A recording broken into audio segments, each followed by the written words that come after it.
This summer has been tough. We saw our country burn. The fires took everything. From our friends, our family, our colleagues.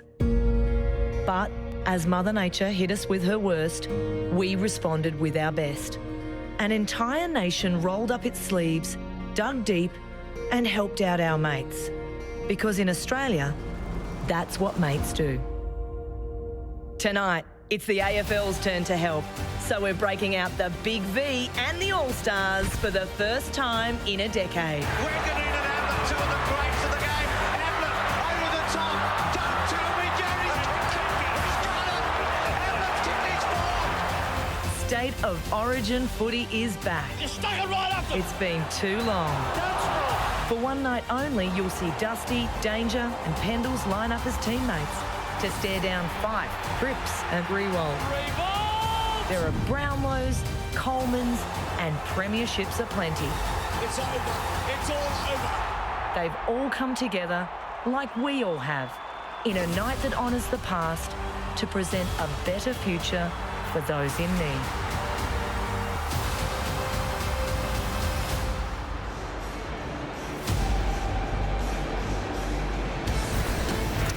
And Eddie, what a privilege to be standing here tonight after a summer where so many people and wildlife and infrastructure and homes have been ravished around our great country. You're right, Bruce. We've all watched the pictures. We've all watched the heroes going in to save our people, our properties. We've all cried and we've seen the smoke come into the cities, all those things happening. Tonight, it's our turn to give back to those people, to celebrate the people who've gone out there, the first responders, and to be side by side with our friends in the country who've gone through such a hard time. And the response from the crowd is going to be a full house tonight. We haven't had 50,000 at Marvel Stadium for 7 years. They may break the record tonight. And all the best players and the coaches have bought in, haven't they? They have, Bruce, and that's what makes it so special. You know, through world wars, through floods, through fires, football has come together to be the uplifting part of our community. And tonight, as you said, the best players, all the coaches wanted to be in it, and the football public have come together. It's going to be a wonderful night, Bruce. And Fox Footy and Seven together. Exactly. And you and I have not worked together for such a long time. Right. And he loves the Big V. And I've got to say, that Guernsey comes out again tonight. It's the best jumper in world sport, and I hate to say it, I'm a South Australian. I know you are, and I'm a Victorian, and I agree with you, Bruce. But, mate, it is great that we've all come together tonight. And you know what? You look at what we're raising the money for tonight. It's for the community centres. It's for where people congregate, Bruce, in times of trouble and congregate in the greatest times. Football, netball, cricket, tennis, all those wonderful community centres, all the sports that come together, local soccer teams, everything together. And that's where the money's going to tonight, to look after those people. So it's just fantastic. All right, mate, we've nearly got the team out here. The crowd is unbelievable, Bruce. It is. It's a fantastic crowd. It's the most perfect night, and the volunteers are here in force tonight, aren't they? From all the services that did so much, not for a day, for a week, but for months. And for a lot of people out there, this is a decade's recovery. It's not just tonight, but tonight's going to help them a lot. And as you said, Bruce, it's all about the people who are watching tonight in these country areas, knowing that our collective arms are around them, that we haven't forgotten you. There's been things, we've had the coronavirus come through to take the headlines, but we haven't forgotten people, and we know that it is, as you say, a decade of long, hard work, but we're with you side by side, and we're going to get through it tonight. And what it does tonight with State of Origin football, I should say states of origin in many ways, don't you think? It brings back those memories. Victoria first played South Australia in 1899, can you believe it? That was the first time they played. The Vics haven't played since 2008. They haven't been beaten, Ed, since 1994, albeit the sixth. And yes, that is the best jumper I've seen in world sport. It is fantastic. I don't know about the pink boots on them all, though, Bruce. I would have liked to see the black or maybe the white ones. But I tell you what, E.J. Whitten was such a great saviour of this game. Knuckles Curley in Adelaide, Mel Brown in Perth. You know why? Because they realised their great friendships came about because of this. And you hope that tonight these wonderful players, who in a couple of weeks' time will be belting into each other for their respective teams, tonight they come together for a greater cause. And a guard of honour from the AFLW teams. Collingwood tonight playing in Melbourne, a top-of-the-table clash. The Demons getting the money there, but by about 3 goals over the Pies. The Volunteers are about to come out as well. So the heroes, really, the heroes of the summer, aren't they? And they're the Melbourne team that had their third win tonight. They were very good tonight, 6 goals to 3. Yeah, and Ash Brazel, unfortunately, doing her knee. So not only is the Collingwood football team, the Collingwood netball team and the Australian netball team losing one of their great stars. So our thoughts with Ash Brazel tonight. Absolutely, Eddie. So out come the forces. all the forces, the police, the defence forces, the CFAs, the CFSs. And isn't that a wonderful sign? Listen to the crowd, Bruce, as everyone stands as one. This is the football community coming together and saying to the people who are the first responders, when in doubt, when in trouble, we listen, we look for the SES, we look for the ambulance service, Victoria Police, the police right around the country. It's not just the Victoria night tonight. South Australia, of course, you know, Kangaroo Island, our hearts broke for everything that was going in South Australia, all through New South Wales and right around the country.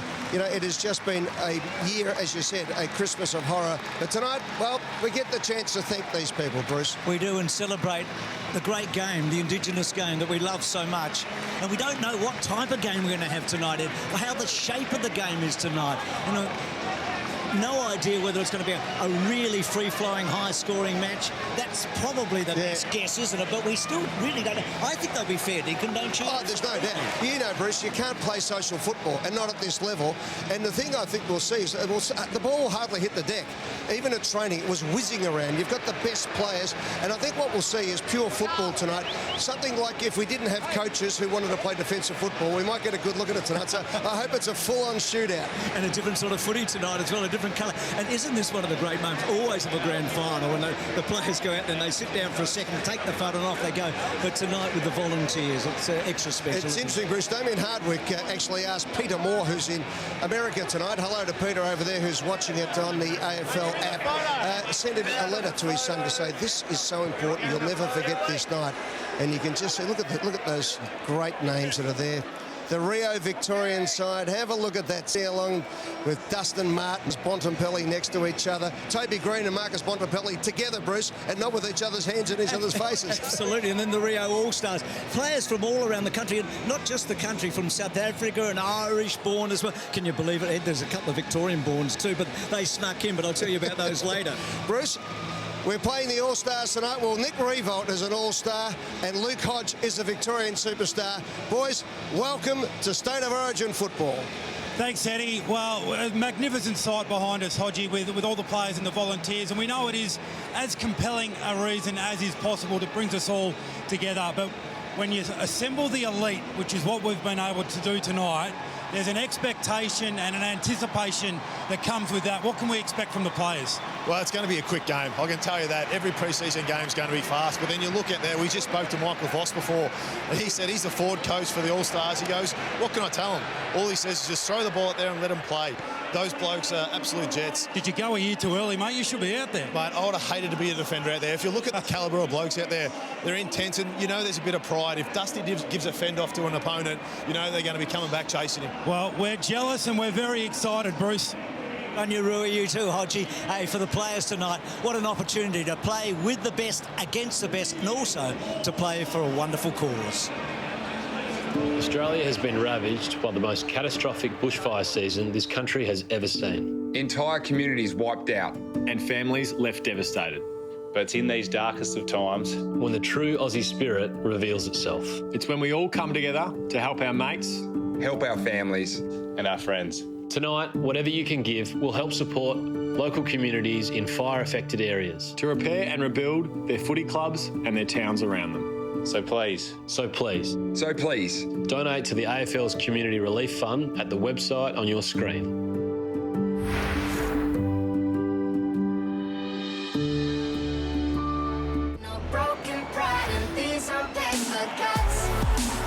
Welcome back to Marvel Stadium as we get set for Victoria versus the All-Stars. For the people of Australia, there's our first responders in the crowd running through the banner.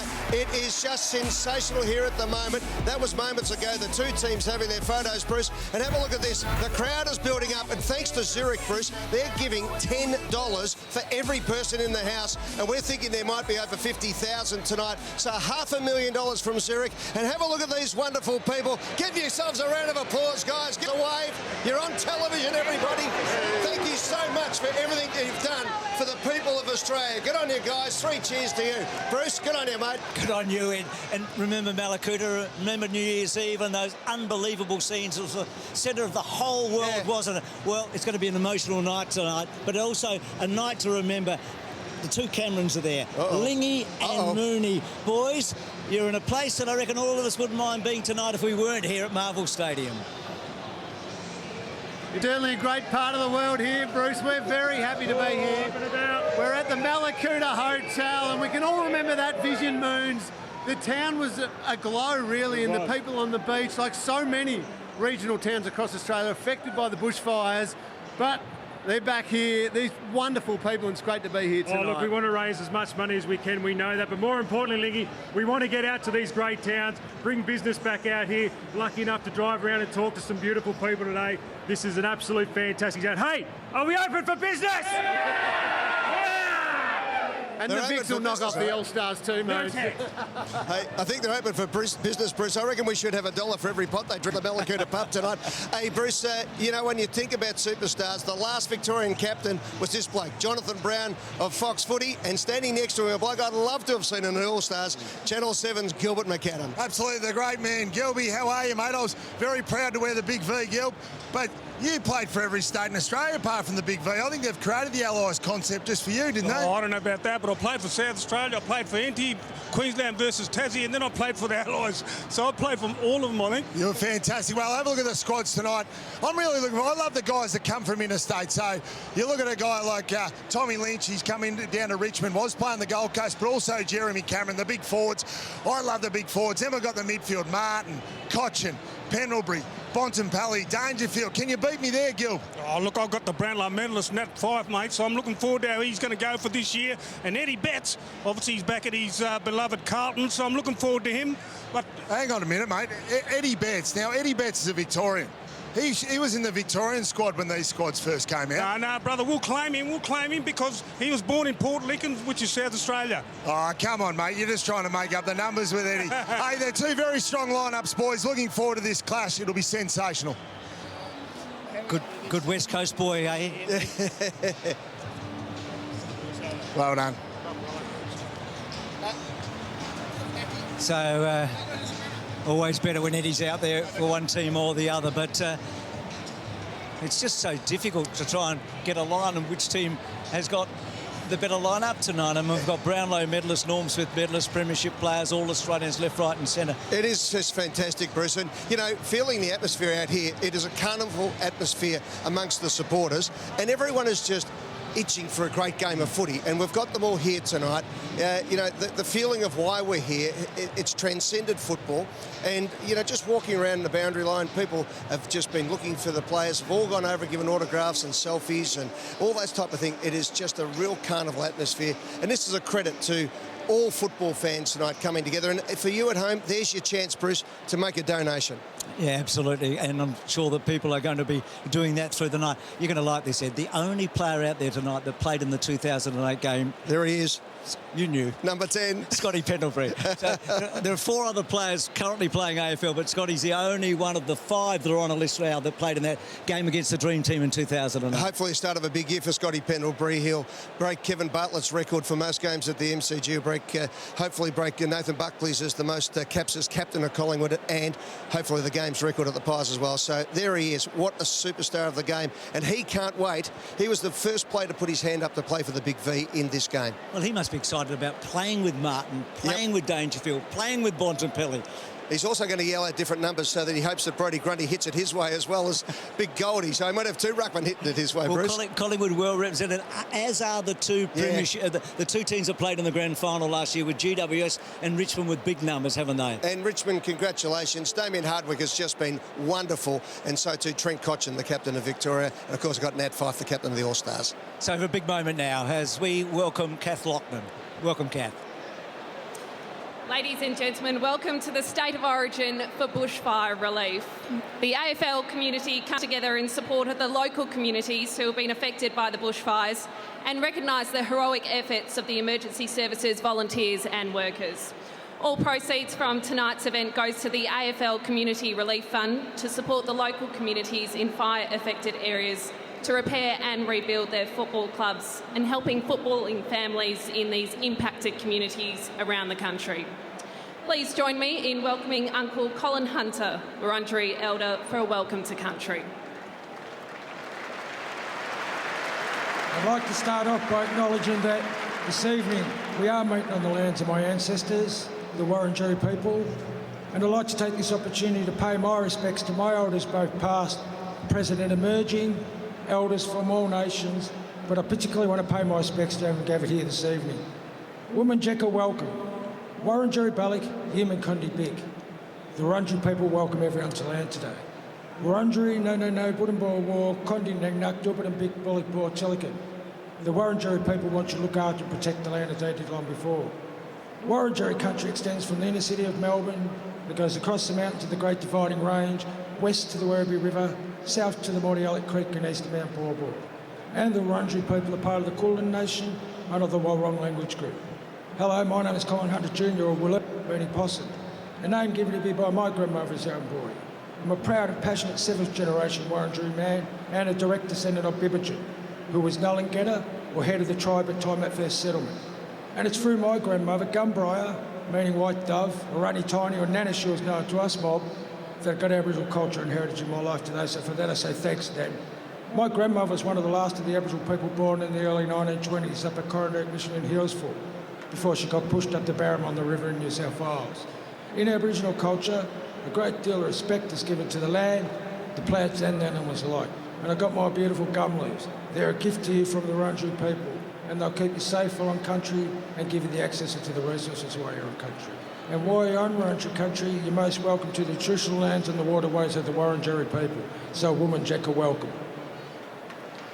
Thank you, Uncle Colin. Can you please all stand for the singing of the National Anthem by Able Seaman Lee Robke of the Royal Australian Navy Band, Sydney.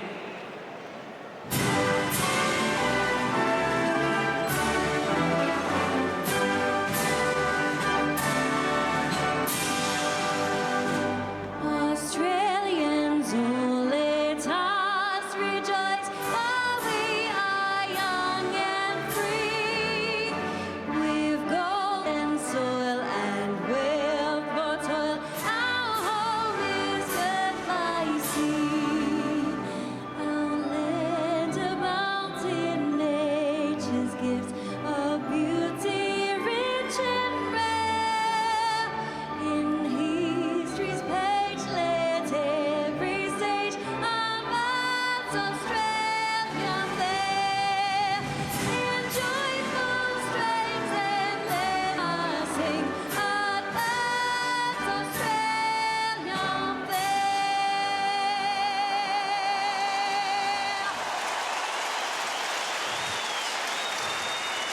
Able Seaman Lee Robke. Absolutely fantastic. 50-odd thousand. Haven't had a 50,000 footy crowd in here, as Bruce mentioned, since 2013.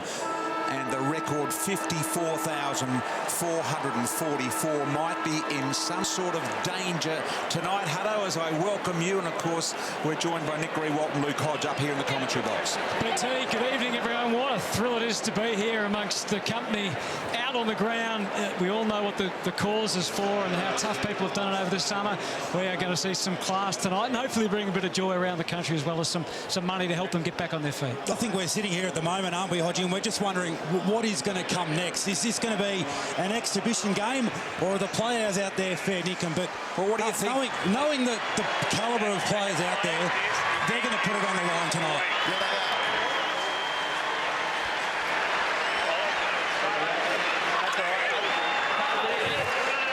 As you see there, the All-Stars win the toss from 5, but you could feel it out there. The players out there, they were nervous, smiling, but they were really tense as well, and that's what it's like before a big game. So knowing these blokes, they've got a lot of pride. They look at each other's opponents, and they just want to beat them. So they're going to get a big crowd out here. It's going to be some fast football and hopefully a few ripping goals and a few big speckies. I think we're going to see it early, and it's going to be the big dogs of the teams that are going to drive it. So when you look at the Vicks, Martin, Bontempelli, Cochin, Pendlebury, Dangerfield, and for the All-Stars, Fife, Revolt, Cripps, we saw in the NBA All-Star game this year, LeBron, the biggest dog, he said, we mean business this year, and the rest of them followed. So I think the senior players, they're the ones that will set the scene, and the rest will follow. The thing for me is the slickness which we're about to see. I watched them train yesterday. I couldn't believe how swiftly and cleanly these groups of players move the footy, and that's going to be great to watch tonight. Well, it is. It's pretty much two All-Australian teams out here battling against each other, and that's why this is a sellout, and that's what people want to see. We're going to look for some matchups too. Maybe we have teammates playing against each other. And guys that know each other but have never played together and can't wait to play together. It's all going to be part of what we see tonight. Do you dare try and pick who's going to win, boys?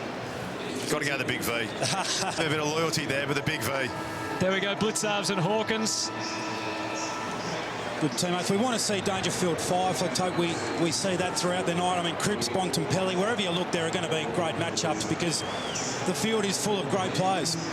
Coles are generously donating $5,000 for every time the ball is bounced in the centre tonight. So a big thank you to Coles and all the corporate partners that have helped to donate. And let's hope there's lots of goals, so there's lots of centre bounces, BT. We can't wait for Victoria against the All-Stars. We can't indeed. We're just about to get underway. Stadium filling to capacity. They've sold every seat here tonight and all of the 4,000 or 5,000 standing room tickets they had available. All of that to Fire Relief. You can help through the night. Watch out. Here we go. Umpire Matty Nichols to get it underway. Victoria versus the All-Stars. First opportunity to Neil. Fight for the little handball backwards. Got it to Isaac Smith. High ball inside 50 already. Rewalt was there. Charlie Cameron hanging around the fringes. Clean ball. Burst misses. There's some nerves out there early, I suspect, Rui and Hodgie. Most of them have come from the defenders, I think. When you look at that forward line down there, Charlie Cameron normally kicks those. Blitzarves trusts himself to kick off the left boot. It's brave early, but 5 clean up and get the All-Stars cranking. 5 from Cripps and Grundy. How good is it to call those in a combination? It's a high ball. Victorian jumpers everywhere, and Hooley doing what he's done so brilliantly for the Tigers and helped them get to those 2 flags, although his delivery is normally better than that, and Isaac Smith takes the mark. You get the feeling the All-Stars have come to play. As you said before, there's 5. He's had the hands on the ball a few times. Isaac Smith's having his 2nd or 3rd touch. They just look a little bit smoother than the Vicks. Uncharacteristic mistakes are usually a sign of nerves. So we've seen Charlie Cameron miss one that he would kick and Hooley do what he hasn't done in probably 5 years. Well, Isaac Smith can kick at 60, but that one doesn't go anywhere near that far. He's kicked big goals in big games. Hodgie, which you've seen firsthand, but not tonight. No, not tonight. He'll be a bit disappointed, but they've started off really well. It's energetic, it's upbeat. It's what we want to see. I don't know how they come up with a designated kicker from full back. All these guys can kick it equally as well. Hooley on this occasion, and Johannesson at the back read it best of anyone. Long ball in. Rewall under this. He's got to beat a couple. Blitzarves did well. Little one off the ground. Cameron it was again now. Rewalt thought about the handball. Back on the right. Partial smother. Blitzarves there. Too high on Canelio. And umpire Matty Nichols says free kick, Stephen Canelio. Thanks, Mark. Thanks, Stephen. If I was him, I'd be sending the runner out now. Just tell me just a little bit. 3 minutes. A little bit on the back foot there, the Vicks. 15 gone, Steve. You know, the players out there want to impress and want to win, but the coaches, they're equally as competitive. The orange Sharon footballs representing the emergency services as they come in, and Canelio kicks the first goal of this game.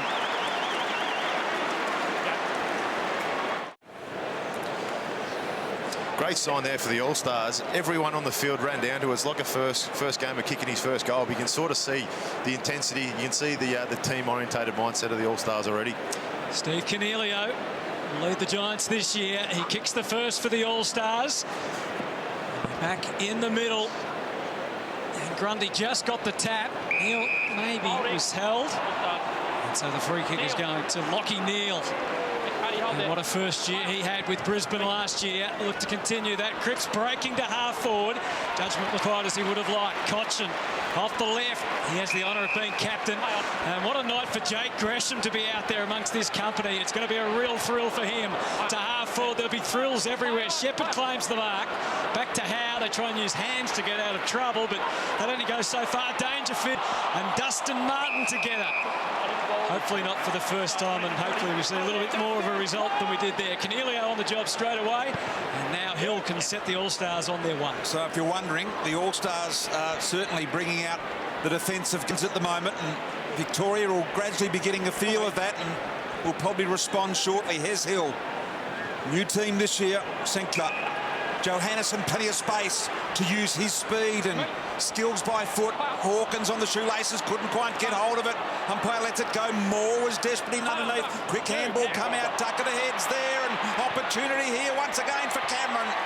Cameron's able to goal, and it's a quick start for the All-Stars.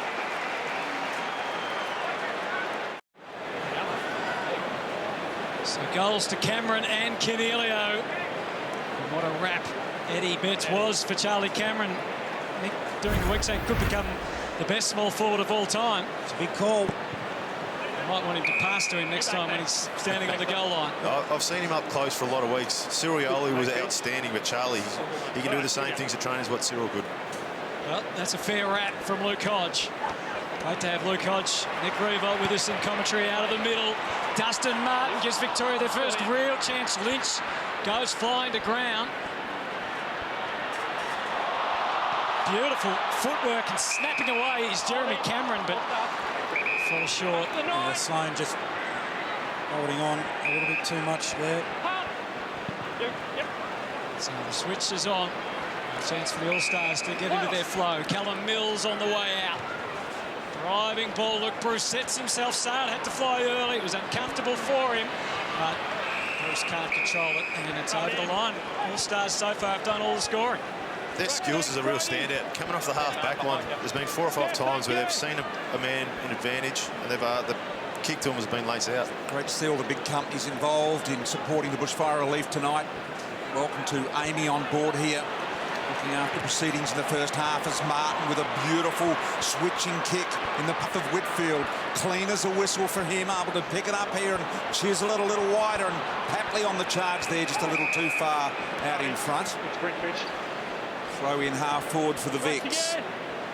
Umpires today, by the way, Lee Fisher, Andrew Nichols, Matt Nichols and Nathan Williamson. Great. Hodgson. Quick ball here. McRae involved. Kelly as well. Opportunity here for McRae on that familiar left. Driving ball to half-forward, elevating high. Couldn't win it in the air, Lynch. Now on ground, got tackled highly on that occasion. Did Papley, and he's got the free about 70 out. What an opportunity for Tom Papley as well. Hand pass off to Dusty. He cranks it up a notch or two, but it's away to the right. And Victoria has their first score. How much structure will there be? How much tactics will we see, do you think? Well, I think with the forward lines and the back lines, they might have just said, get out there and you guys figure it out. I think if you looked at a lot of the lines, you'd probably say they've got a fair understanding of the game. They're pretty disciplined. That's the reason why they're best in the league. So it's almost go out and play football. I think their natural instincts are going to come to play. Cripps with the big body there. Yo backwards to Neil. Just taking a little bit of control of Brodie Smith. Transfer Mills is on here. He's one of a couple. Shepherd's the other. They combine. Half back. Little low ball, beautiful ball. Tex Walker at ground, had a little bit of trouble picking it up, able to mop it up, but not effective. Lynch had to donut the footy. Eventually it comes out. Walker, plenty of composure there. Got it to the big man like set. They attack again. Rewald on the charge. Had to get back there. Sard with one hand. Interception here. Well done by the Vicks, and this is an opportunity for Haynes. Whose kick was in a rush, and as you can see, they're lining up the All-Stars. Yo, and we'll keep it low. Thanks, Jack. Play on. Hit the target. Edwards couldn't find his teammate, but Betts found Jack Revolt. Then his handball was a bit too quick and didn't quite all come together for the All-Stars. But they are threatening here, aren't they, with their skills? The slick hands of Eddie, and we said we wouldn't see too much defensive work, but the setup behind the ball there for the All-Stars was amazing. They had 5 spare men, so that's the reason they were able to pump it back inside 50 so quickly. Sicily saying to Whitfield, no, you can kick it in. You can have that pressure. I have it for the Hawks. Bontempelli couldn't reel it in. Again, light set, just getting boot to ball, advanced it. High footy, Sicily in front, should mark. Off hands, the dangerous Betts in the pocket. Had a couple of nibbles at it, got it working in the right direction. Magnificent handball from Hawkins it was. Got it there to Isaac Smith. He finishes.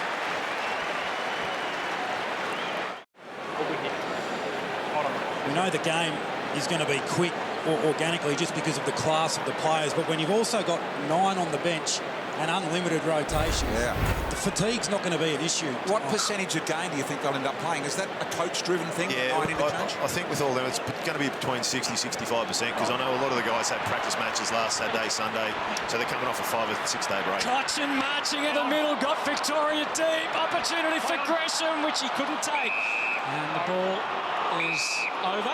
Back to the 9. In fact, it's a free kick giving us a throw. Jay, back to the 9. Rory Laird will have it deep in defence. So normally, Hodgie, that'd be an 80% game time, wouldn't it? Yeah, some play to 90-95% the key position, but most mids will play between 80 and 85. So I understand they've got so many players here that it is a preparation for the season in a couple of games. So they'll play as much as they can without going too far. Spread well, and Weller aimed his kick into the middle. There was some danger about it, but when you've got such highly skilled teammates, it doesn't really matter. Johannesson, it opens up, drilling pass. Take your pick.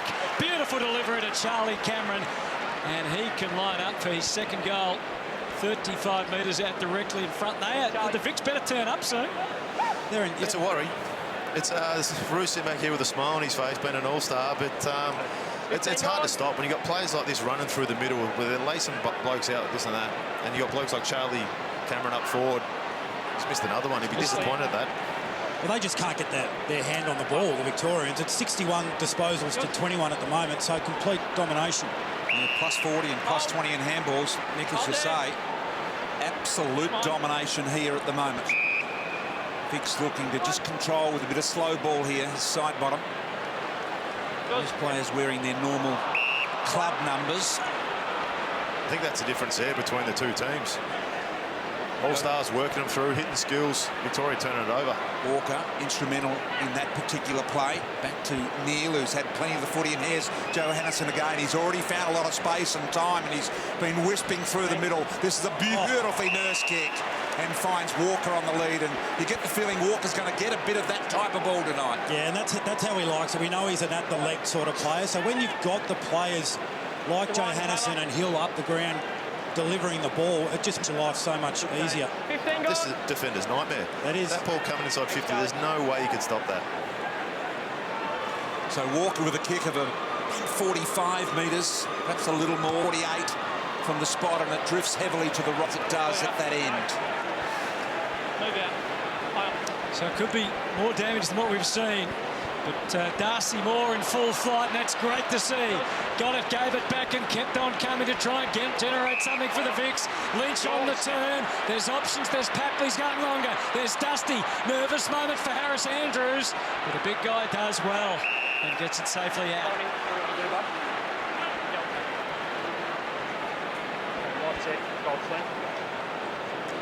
Thanks, Scott. So Goldstein, Scott Lycett for Eagle, of course, now with Port Adelaide. No room to move for Victoria. Pendlebury, always creative with the hands. They claim it's touched. It doesn't matter too much as kid from Kelly was marked on the line. Mills sends it out, but only momentarily. Saar, he can wind up off the left boot. Found a man to lead to, and that was Papley. Plenty of numbers back here for the All-Stars, so important kick this one, just to settle the nerves. There'd be some nervous players out there for Victoria at the moment, just feeling the speed of the All-Stars, so I need to find a way to get themselves in the game. Fourth in Sydney's best and fairest last year, 82 games, 120 goals, and he finds himself surrounded by stars and stands up with a great goal.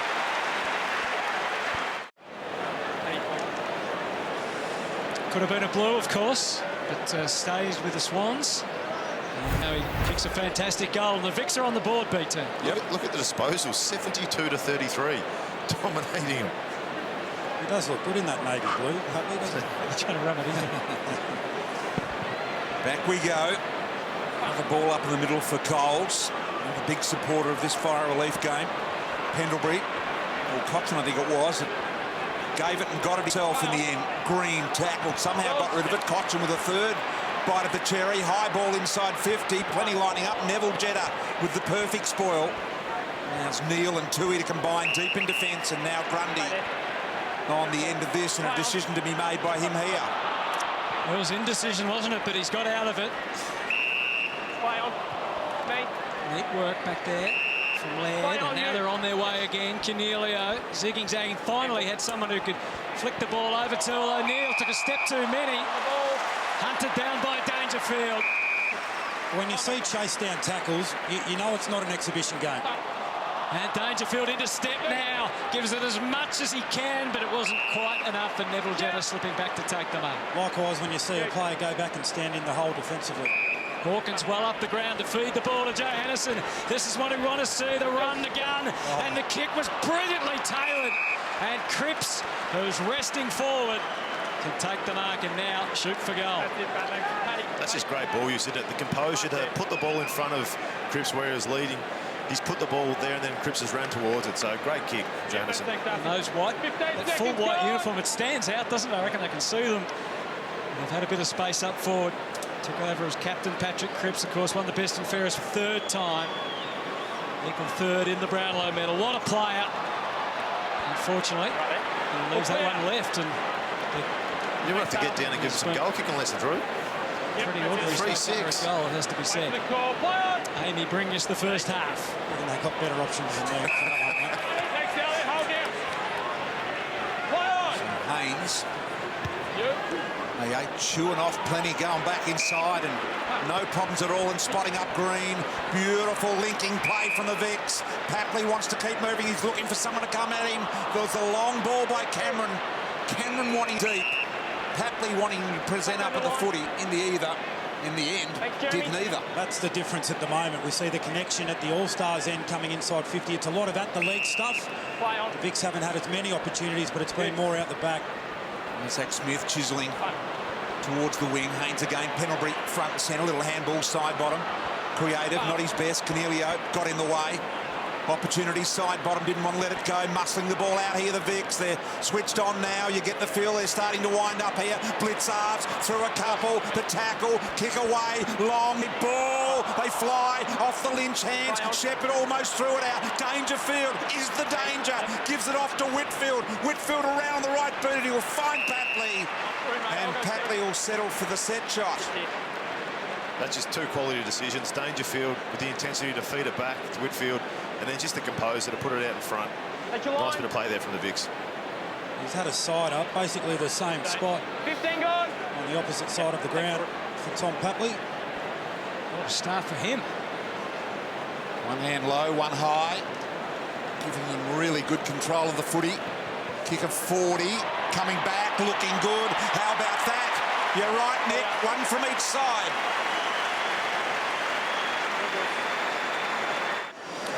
As you see, Dangerfield there, just the class to feed it back. Nice little chip over to the pocket. It was a great finish. They've stepped it up a notch or two, haven't they, Victoria? And it's been the blokes we're talking about. Dangerfield's chased down tackle. Cotchin's been outstanding. He had 4 touches in the last couple of minutes and had a couple goals. Smart by Grundy. Read the tap. Cornelio, the dump kick. Eddie, if it hits the ground. 5! Almost. Sard and Whitfield, they're all ready to spring into action more. It's just attack from the moment they get the footy. Haynes can bounce and run. He gets the necessary protection, and away Victoria goes. Rory Sloane in the 31. McRae the dog. Dusty Martin the superstar. Delayed the kick to give the run for Lynch to leap, to juggle, to trap, to find a teammate in the pocket. Green, the up and under kick back to the square. Oh, and somehow it slipped under the gaff. Probably the least likely to take the mark in the square, but he's got it. We just don't get to see footy like that all that often anymore, do we? That one end of the ground to the other. Not one player thought about going back off the mark, so that was exhilarating. It was, and Andrew Gaff, just to cap it off, which he does. He drills it through, and the Vicks kick 3 in a row.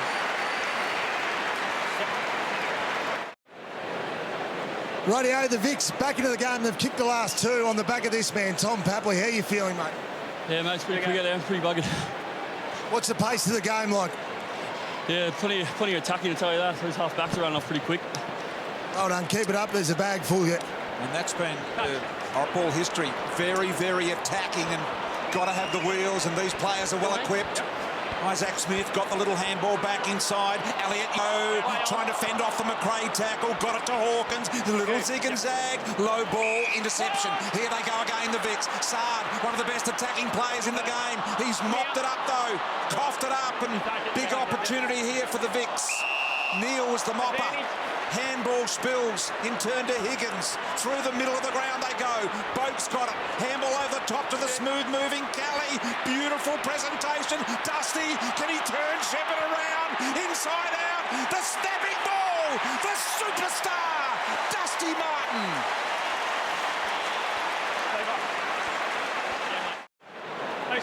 See that vision there. Could have ruffled it, Victoria, who actually pulled the trigger inside 50, but didn't matter in the end because they were kicking it to that man. How many times have we seen that? And how good is it for the supporters of 17 other clubs to be able to barrack for Dusty rather than just being devastated by what he can do. Out of the middle, Gaff takes it out wide for Boak. Out there! Stepped down as captain now in the last couple of years for Port Adelaide. Speaking of leaders, the Bont hasn't his best kick. Dangerfield looming, but Shepherd just right over the top of him. Under pressure, Green, not for long. There was good help behind him. Cochin just about trapped, but he still found a way. Johannesson and Yo. Yours. And now the All-Stars who just need to control the footy a little bit, you feel, for a moment or two. After starting so well, they're under siege from Victoria at the moment. Thanks, Davey. Cameron and then Cornelio. What an exciting prospect Brad Hill is for the Saints fans this year. He can kick like that. Keep them going to half forward again. Beautiful delivery from Smith. 50, Nick. On the 50. Yep. Hawkins waits. That's it, Tom. Still, mate. He had Jack in his sights. It took a little while to find him, but he did. And Rebolt to shoot for goal. That's a key forward kicking to a key forward, knowing how a key forward's going to set up his defender. So give it how you want to receive it, basically, was the lesson there. It's a good call. I saw you shake your head a few times over the years, Rui, some of the delivery you got. And gave some honest feedback too. It's not about me, guys. And normally pretty reliable in front of goal, but All-Stars have gone shaky. Yeah. Eddie, fluid up, please, Eddie. The horse is not happy. Post is shaking. Scores 11. Well, it was a 22-point margin in favour of the All-Stars. Seemed like about 3 minutes ago. Guess what? They were trailing until that behind was kicked. Things change quickly in a game of sheer brilliance like this. Lloyd out wide, an opportunity now with Higgins. Short ball finds Gaff. Over the top, Blitzarv's good run, starting to link well. The fend by Gresham, half successful. But to hold them up here on this occasion. Blitzarv's in the hunt, but well done by Edwards. Well, I think the pride kicked in BT for the Victorians. They've got a coach that's big on themes, Damien Hardwick, and he's gone out of his way to really tap into that Victorian pride. One of the things he done, we heard about the Darcy Moore letter, but in fact Damien Hardwick has got a letter sent to every player from former State of Origin greats in the Victorian side. So every player tonight received a letter from a former Victorian state representative. That's right. So as an example, Dusty received a letter from Lee Matthews. Jackson McRae received a letter from Keith Gregg. Yep. Just explaining what it meant to them to play for Victoria. Sean Higgins from Nick Turner. Yep. Kevin Murray wrote a letter. Bob Skilton wrote a letter. And for those guys, you know, they played 3 finals games between them. So representing your state was such a huge part of their career. Sard pumps. Cameron threatens. Just can't hang on to the mark. Tui. Under siege down there at the moment. Tui uses Andrews, and they've got some space, and it's dangerous when Hill gets it in space. This is what he can create. Back in the middle with Luke Bruce. They were former teammates. He gets it deep. Oh, and he just didn't get the timing right. It's not over yet. He goes by and instead to Hawkins. There's class everywhere. Yo didn't get it, but Jack certainly did. And the All-Stars are back in front. What about the handball from Betts then? Just sensational quickness. Just didn't quite get his timing right for the mark, Eddie. I think Horse got him it seriously. In that last play, he had a spare back in the back line. Oh, come on. He had a spare in the back line. Oh, don't tell me. But he's already gone defensive. His natural instincts have kicked in. They put a spare behind. As Eddie Betts has gone to take a nice hanger, which he's missed. But once again, flick the ball around. Nice little snap over, and Jack gets an easy one, the goal square. It's always a concern for players when you play in these types of games. If they aren't super intense, you don't want to be the one BT accused of being too serious here. But I don't think we've got that concern tonight, because I think all players genuinely are having a red-hot crack. They're watching each other very, very closely, aren't they? Here's Fife, side bottom busting that uphill there. Fife still battling. Goldstein, side bottom, great hands. Boak streaming through the middle. A straightening ball here, looking for Cameron. Protected the drop zone well. Mills did well in the defence as well. Now Tui can mop it up at ground level. Side bottom went past him, predicted where it was going to go. Trouble is it didn't go there. Neville, that's Jeddah. Little handball off. Here's Rory Laird as he spears the ball wide to Fife. And they build again, and Bruce keeps it wide. Shane Edwards has it. Eddie's calling for it back over the top. Instead, he cuts in. And again, it was outstanding delivery. The hard-running Elliot Yeo takes the mark. The kick's off the line. So those angled 45-degree kicks, a player pulling it across the body inside. We know that's the hard. You were great at it, Hodgie. It's one of the hardest kicks in footy. But they're all just pulling the trigger on it tonight. Yeah, it's risk versus reward as well. They see a bit of space to the left side of it, own it, and they're pulling it across their body to them. So if it comes off... You've got to be capable, though, don't you? And that's what these players are. Yeah, they are. You see the kicks going inside forward 50. The finishing off hasn't been great for the All-Stars. They're 1 goal for, plus that out on the full from set shot. But I'm not sure who their goal-kicking coach is, but he could be sacked after tonight. But the opportunity to give them that shot of goal has been excellent. Going inside forward 50 has been total class. The great thing tonight is the players aren't coming off after they kick a goal. They're staying on. They're refusing the instructions of the bench, which is great news. Pendlebury, very, very wide. Looking for and finding Kelly. Kelly kept it alive, had to go and earn the real hard one on that occasion. Did the hard man Green. Pendlebury, Hill had him. Little one. Kelly again, knocked it to Green. Green to Goldstein. Goldstein to Pendlebury. Siren sounds, electric first quarter of football. 8 goals kicked collectively, and it is a 1-goal lead to the All-Stars. 4-7-31 to the Vicks 4-1-25.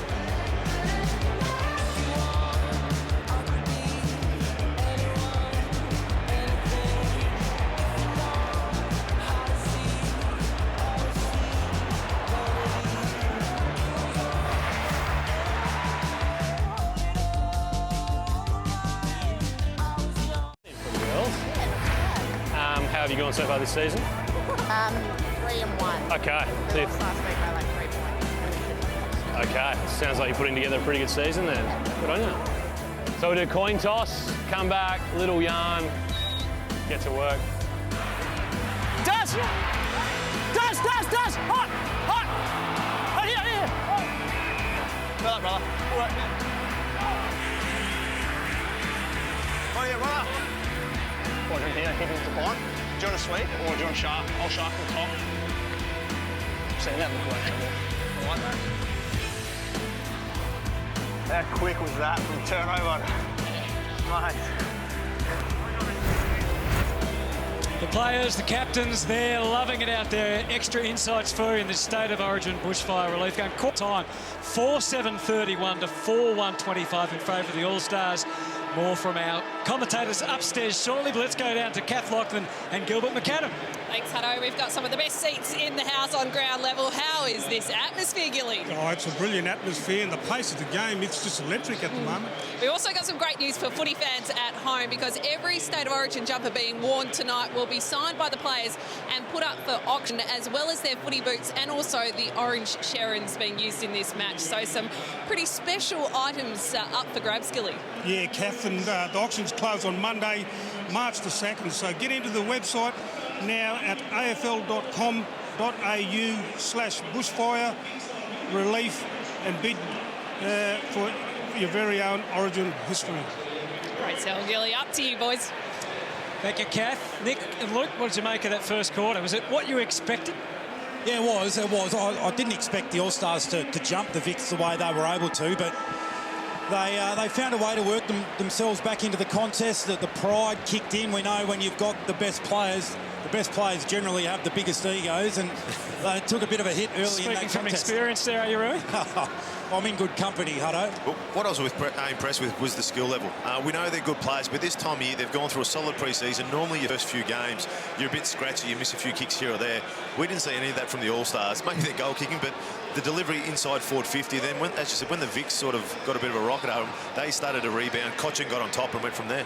You feel a bit sorry for the defenders, but that's when you know it's going to be be fair, Dicker, because no defender wants to come out here tonight and have a bag kicked on them. So their effort's going to be great. Just on the jumpers, all being auctioned for the relief money, of course, but surely the players will get to keep one of the jumpers. They would have a couple, wouldn't they? You'd want one out of this, wouldn't you? Yeah, normally they'll have one to auction off and one for the player to keep, because Right. as you said, you don't get any chances. We didn't get a chance to play in our career. These boys, this might be the last chance they get to play for All-Stars or Victoria, so I think they'll definitely get one.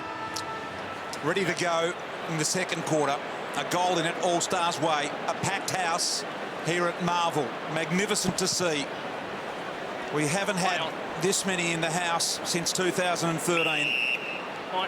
And I'm sure there's over 50 in here tonight, closer to 52, 53 perhaps.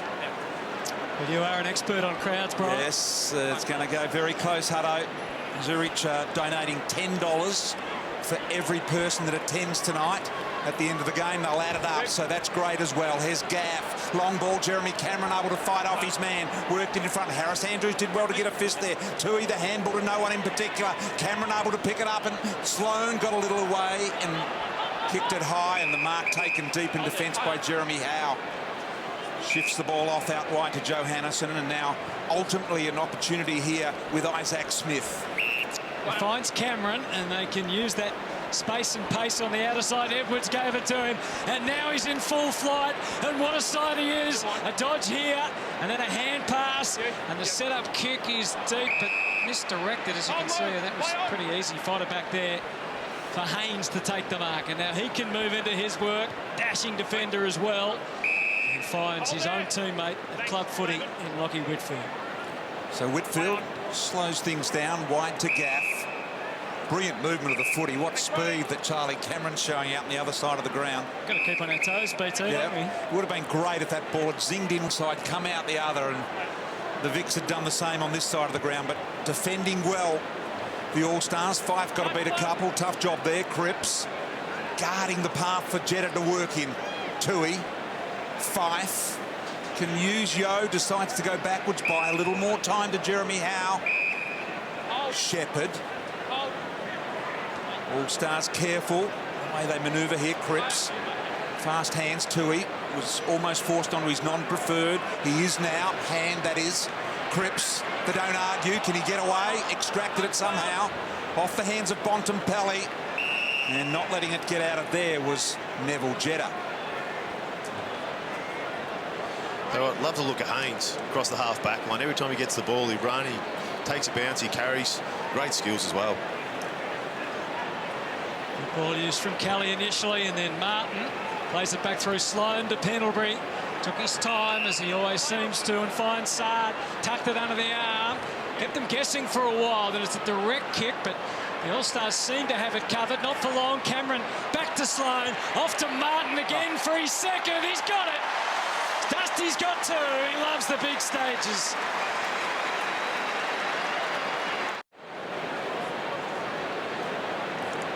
Well, a great goal there for the Rio Victorian side by Dusty Martin. Well done to him. His second goal, as Hutto mentioned, scores all squared up here now. Back to the middle for Coles again. Matty Nichols, the best bouncer in the business. That's no exception. Cripps. Over the top, Yo, onto Grundy. Grundy from 50, stretching out. Walker couldn't get a run at it. Almost reeled it in front of Arcee Moore there. I think that's what good about Grundy. Big fella, 6'7", running through the middle, bouncing. Very agile for a tall fella. Worth a 7-year contract, do you think? I think so. Contracts don't really mean that much these days. Gets to the front here, doing the tap work, and Cornelio so clever, hand to foot through the goals.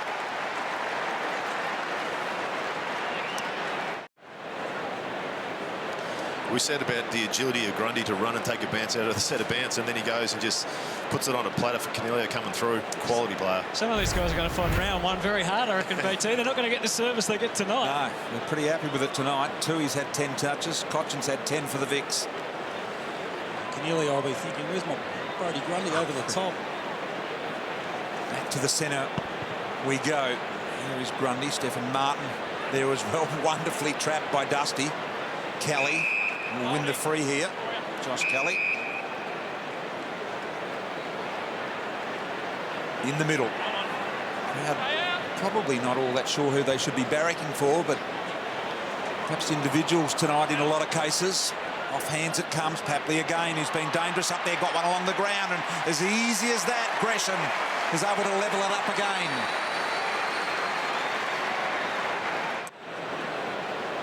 So scores are level, and 6-1 compared to 5-7. Gresham, clever player, there's no question about that. Great experience for a player like Jade Gresham. In 2008, it was Scott Pendlebury, the only player out here tonight that played in that last State of Origin game. And he was a young player learning from some of the guns, and Gresham gets his chance tonight. Oh, Mills shows his athleticism with the lead, but didn't bring it down. Instead, it's poked out in front of Gresham again. And there's a path to goal for him. If he's good enough, he screws it back instead to the top. And just over the head of Lynch. The curse of what might have been there for Jade Gresham. He would have been a bit disappointed with that, because that was Papley as well, of his fellow Sydney Swans teammate. Really nice to take a hanger over him. Yeah, you dine out on that one for a long, long time. Well, he got up and pushed him as he landed. So ball kicked across the face here. Side bottom got a lot of work to do. Rewalt couldn't quite make good contact there. Edwards, Sicily. Along the ground, Boak been instrumental. You heard the umpire's call, and Hill takes every bit of advantage onto Yo, point of the square. Magnificent kick to Eddie. Thought he was going to get there easily, Eddie. Looked like he was in two minds there, whether he was going to sit up, but the ball just bounced and kept going. It did indeed. So quickly out to the opposite side of the ground. There was McRae flying, but couldn't take the mark. I tell you, when there's advantage called tonight, it generally means the ball is just going to fly in the direction it's going. It's been kicked up very high. It's fisted away from Smith. Back over the boundary line. Yo, trying to sort things out. What a sight it is here at Marvel Stadium. It's going to be interesting to what the atmosphere feels like through the night. If it stays close, Victoria threatened, I presume, to most of the fans are Victorians, but we saw some that had travelled earlier before the game. High ball from Isaac Smith, giving Rewalt the chance. Body work on Sicily was outstanding, but Saab was there to capture him. Forcing the ball over the line. I think the vibe will both stay up there. Both teams are going at almost 80% efficiency, which is with the intensity that they're going at, which is very hard to do at an AFL level these days. Deep benches, line on the bench. So Victoria in front from clearance point of view. Grabbed by Lysaid, hands it off to Cameron, and that will just sneak through for another.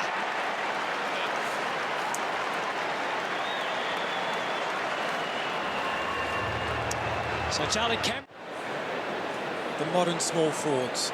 So if Cameron's on the trajectory to be one of the greatest of all time, Jeff Farmer, Milne, Betts. Would you classify Lee Matthews as a small forward? Yeah, probably played enough of his career there as well. Cameron, 5 kicks, 2 goals, 2 tonight. Very dangerous. He is, that's for sure. Here's Weller, attacked by a couple, ball pinned. Great effort there by Cochin. First lands a big tackle, gets straight to his feet and runs back in for a second effort. Goldstein, Cochin, little dribbler out the back door to Boak, mops it up beautifully to Gaff. Gets himself perched on the left. Lynch looked just a little bit out of sorts tonight. Hasn't quite bounced his way as yet. Mills round the corner to Weller. Wants to move the footy. Swift handball. Here they go again. The All-Stars this time cut off by Pendlebury. Can he get it and go? D. Martin's one out. Here comes the long ball in. This will help Lynch. They fight over it in. The teammates. Tui's able to tidy it up. And the two Tigers both wanting a piece of the same pill. Hey, they never fight over it at Richmond, but they have out here. It's the first boo we've heard tonight. The crowd could sense Dusty was about to get on the end of it. Brodie Smith flipped it back inside. Canelio can hit a target. Presenting was Taylor Walker. Had options deep. Rewalt wants it down there. Eddie Betts was ready to launch again. Fisted away. Stays in play. High set-up kick from Lockie Neal. Even better than that. It's gone through for an amazing goal. Not sure how that went in. It was bending towards the points, and then halfway through halfway towards the goals, decided to bend the other way. Nice little boomerang. Great finish by Lachie Neale, though. All right, let's go down to Gilbert. Got a special guest with him. Yeah, got Charlie Cameron. Charlie, All-Stars, bit of X-factor out there, and yourself kicking a couple tonight. Yeah, trying to get a kick, brother. Just need to work on my goal kicking. I missed 2 easy set shots, and yeah, no, it's good to be out here. Hey, what's the pace of the game to a normal game? Is it fast? Yeah, it's really quick. There's not many stoppages out there, so yeah, it's pretty quick, but it's exciting. Hopefully put a good show on for the crowd. Hey, first quarter, a few of the brothers combined in there. Bit of telepathy, I reckon. That's good, brother. Yeah, I don't know what that word is, but, yeah, no, it's good to have the brothers out there running around, so yeah. Keep it up, brother. We love watching you. Thanks for having me, brother. He's been great, Charlie Cameron, tonight, and so is this guy here, Martin, and so is this guy, Lachie Neale. Superb balance and poise. Here's Hill. He can launch all the way. He deliberately goes to Betts in the square, and it misses. There's no way knowing he was on for home then. He probably should have. Yeah, he did look like he pulled the kick just at the last minute. Saw Betts running across the front of goal. He's in his rights to have a shot. John Morris, po-faced as ever when he's leading the Swans. Some talent underneath him tonight. He kicked 8 goals in the state game, Hutto. I think it was New South Wales versus Queensland or something like that, I think it was. Horse long line. And you know what he did a month later? What? He lined up for Victoria in the state game against Tasmania. Gee, that's getting greedy. And you were there, right? I was there at North Hobart Oval, 1990. So, well, this is a bit of a battle between the information that Nick's got and that BT's got. But we're just waxing it beautifully. Just seems to be a little bit of crossover of information. Oh, boy. So we'll watch that as the night goes on. Goodness gracious. Indeed. Don't worry about egos on the field. It's up here in the commentary box. Oh, shut up, Hodge. Jeddah. You'll learn. And then Howe looking for a run from behind. He finds it with Callum Mills. And again, they can spread it wide. And the talent is well and truly spread as Nick Walters takes the mark, brings it inside. Back to Mills again. Numbers have got back. So he goes wide instead. And Lachie Weller. Perfectly positioned. Neville Jeddah plays it into the pocket, and Revolt not in the best spot to shoot for goal, but can try and size it all up here. Nick, what's his approach going to be? Well, what's going through your head at the moment is you don't want to be accused of being selfish in a game like this, so you're trying your very, very best to find someone inside. Well, the old Jack... No, he's not. He was pretending to find someone inside. He was always having a snap. A true full forward would never pass that. You just got on your clock. Exactly right. So back into play, the Vicks. Bonham-Pally. Looking in the middle. Jeremy Cameron was sitting there. He immediately keeps running as he goes wider to Martin. Now, Dusty Martin is on here. 55 metres out, deliberately looking to centre the ball. He does, puts it there, high ball, and read nicely by Mills. Mills plays on out the opposite side of the ground to Jack Rewalt. Rewalt looking to go as well. He went with a bit of, well, he was looking for the spiral, didn't quite make the contact he'd hope, and Blitzarves able to chew it off and send it back inside to the middle to Pendlebury. And there's plenty there for Victoria. McRae can launch it deep. Watch out! Dusty was there, but can't take it instead. It's Cripps. He's able just to work it to Laird. You can notice the crowd, can't you, whenever the ball goes near Dustin Martin. And those that maybe sometimes hold their breath, hoping he doesn't do much against their team, can be fully behind him tonight. Canelio shells out a hand pass, and Weller arched the back. He wasn't quite sure where to find help. He found that in Neale, and Canelio just treading a bit of water at the moment. Everyone taking a breath. High ball back to the wing. Revolt launches from behind. Hard to get over Darcy Moore. Fife, who's got extra shoulder protection tonight, hands the orange ball back to the boundary umpire. You can see the boys getting a little bit fatigued out there at the moment. You can sort of see the skills are starting to drop off a little bit. You can see the fellas are running hard forward, then turn around, walking back. So people have to think that these guys are preparing for round one. Most teams have an intra-club match this weekend, so they're using this in preparation for round one as best they can. It certainly fits well in the fixture. I mean, these guys would have otherwise been playing practice matches anyway, wouldn't they? So this fits well for them and will just be ticked off as one of those games. 100%. A lot of teams have either Marsh Series or else intra-clubs. So rather than playing that game, they're coming to play this, which it's a better standard. The quality's better, the intensity, and a lot of the younger guys are going to learn a lot off these senior players as well. Lockie Neal, so some thought there for the AFL. They've found the right spot for it. There is Hill, I think it was, or was it Walters, getting down in there low. Pendlebury just out the handball now to Whitfield. They're on here, the Vicks. They've got players streaming through the middle. A beautiful kick to set it up, and here they go. Here's Papley, a little neat ball. He wasn't sure where to go in the end. He was in two minds. Well done by Mills on Martin. Bonampelli went the all or nothing. Now Howe, beautiful pickup, full stretch. Mills brings it out the fat side and Fex sends it up the corridor and finds Grundy. He was able to go short and keep it neat for Zach Tui in the back pocket. So the Irishmen, they have just slowed things down a bit. Tell you what, they've spread the ground really wide there. You can see they've got all the blokes in the front half of the ground trying to pierce their way through. Mills for Fife. He thinks about pulling the trigger. Now he does with a kick for Bruce. Got Cameron behind him, and the umpire might come in and say 50. Not the normal reaction you'd see from a player when he gives away 50. Trent Cotchin all smiles. And Luke Bruce, who at his best is as good as anyone at shooting for goal, will have the chance to extend this All-Stars lead. Maybe any player except Trent Cotchin. He's been smiling for the last 3 years. True. There's been a big change. A successful one, as we've all watched. But Luke Bruce from New South Wales, one of 5 in the squad from New South Wales. He misses to the left. 207 games, 392 goals. Luke Bruce. But that's been the mindset of all the Richmond players. I know when we had them in the first final up in Brisbane this year, they've come out after half-time, they were down, and all the players are joking around, upbeat, having fun, just as Cotchin was in, and obviously it works for them. They're playing some really good footy. Hooley driving footy. It's a bit unnerving, that, as an opposition. Well, you sit back and go, well, we're on top of the score, but they're coming out laughing, joking around, having fun, look like they're pretty relaxed. It does play. I feel the boys were questioning what's going on there. Brust to Canelio. Hammering left foot. What a good kick it was. Finding Edwards. Wanted to go, brings it back inside, and that's a good positioning of the ball to Brust. It was almost a look-away kick, that, in the end, from Edwards. How would you have gone, Hodgie, as skipper, if players on your team were doing that? Seriously, they were joking around and... I guess you need to find out what your teammates are like. There's a lot of blokes that go out there that are very serious, very intense, but then you see other people who like to have a joke. Isaac Smith's a perfect example.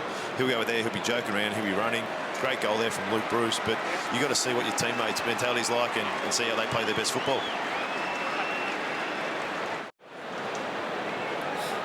Well, of course, this match being watched right around the country, and it's all about helping out and helping regional areas that were hit by the bushfires. And who better than Cameron Mooney and Cameron Ling to pull a couple of beers down there at Malakuta at the pub and get a smile back on the faces of the locals.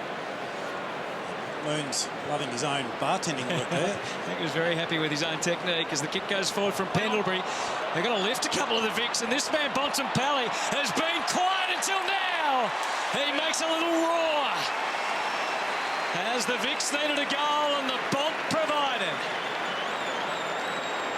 Turned it on here a week ago, didn't he, in the Marsh Cup? Been a bit quiet until now.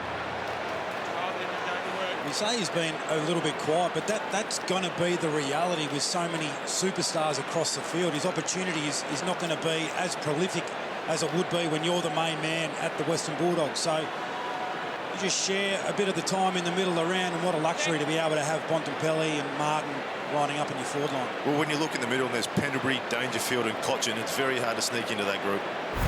Got a bit of age about them, though, haven't they? Those three. Well done, Marcus Bonampelli. Neville Jetta with his hands full down there in the square. Ready to go again. Great down the field look here of proceedings. Martin, the path of Elliot Yeo. And past it, on occasion might have been Boat. Johannesson had a ripping first quarter, surging through the middle of the ground on many occasions. Little handball by Higgins, ends up with McRae. McRae back to Higgins now. Inside ball to the left foot of Pendlebury. Goes with the left hand. Higgins transferring, teasing Shepherd. Eventually, the left foot wasn't so good, so he cleans it up this time around on the right, and that's a good ball to Martin. And he'll line up to get the Vicks back within 10 points. Old teammate of yours, Hodgie. Plays on, gives the handball, and away they launch again. It was a shortish ball. Probably should have get the distance. I don't know who that was. In the end, might have been, by the looks, Higgins. It might have been a little tired after he's run down the wing. I'd normally agree for Steph to handball off, but I reckon he probably should have went back and had a shot there. It was within his distance. Elliot Yeo, what a fine player he's become, and certainly not out of place out there. Wasn't his best kick, but cleaned up by Cornelio Johannesson. The hands this time will get them out of trouble. And now Brad Hill, as they whip the ball right across the ground. The hands and the leg speed as well, the ability to just accelerate. Tui to Cripps, and on the turn, oh, he just stubbed the toe a little, so the kick didn't go where he wanted. They were very nice and polite there, Dangerfield and Taylor Walker, old teammates, and it might well send the Stars. Well, it doesn't. Could have been a goal. Jack trying to be unselfish and do a little Richmondy tap over the top to Eddie Betts. Didn't quite come together. Look at that, 8-12 to 7-1. It's keeping a minute. First half brought to you by Amy as the ball comes back into play. Off the boot of Sard. High footy, Martin able to punch it away there from Grundy. Working under the footy was Edwards. Side bottom did well, got it back. Now Martin gives it to Pendlebury. Pendlebury looks inside. He can make those sort of kicks. Bonampelli made the kick perhaps look a little better than it was. Little handball to Sard. Sard to Cochin. Under Shepherd pressure. Did well Shepherd. Banged in there. Johannesson got banged out of the way. Little handball came from Boak. Eventually out to McRae. On here to Bonampelli. He got hammered in the Elliot Yeo tackle. Still got it. Bonampelli underneath. Johannesson went and got it. Now McRae, as many players arrive, all looking for the ball up and not coming their way. Finally into open field, and Gresham able to feed the handball through. Boak with the careful kick. It was a bit of a setup. Lynch, Howe, Lynch able to hold sway and allow the Vicks to set up. Gresham's rush kick, long way down for Goldstein, but didn't he do it brilliantly, and Toby Green will finish it. So you can't write them off, the Vicks. That was a nice goal there by Toby, but the pickup from Goldstein, he's an absolute giant. He goes down, one touch, dodges an oppo and gives a handball straight to Green. Nice finish. Beautifully done. Vicks back within 11. Thanks to that man there, Toby Green. So just as they were getting away, the All-Stars. And this will go their way as well. So Bonampelli, although Pendlebury was probably being held as well, Bonampelli was the first one.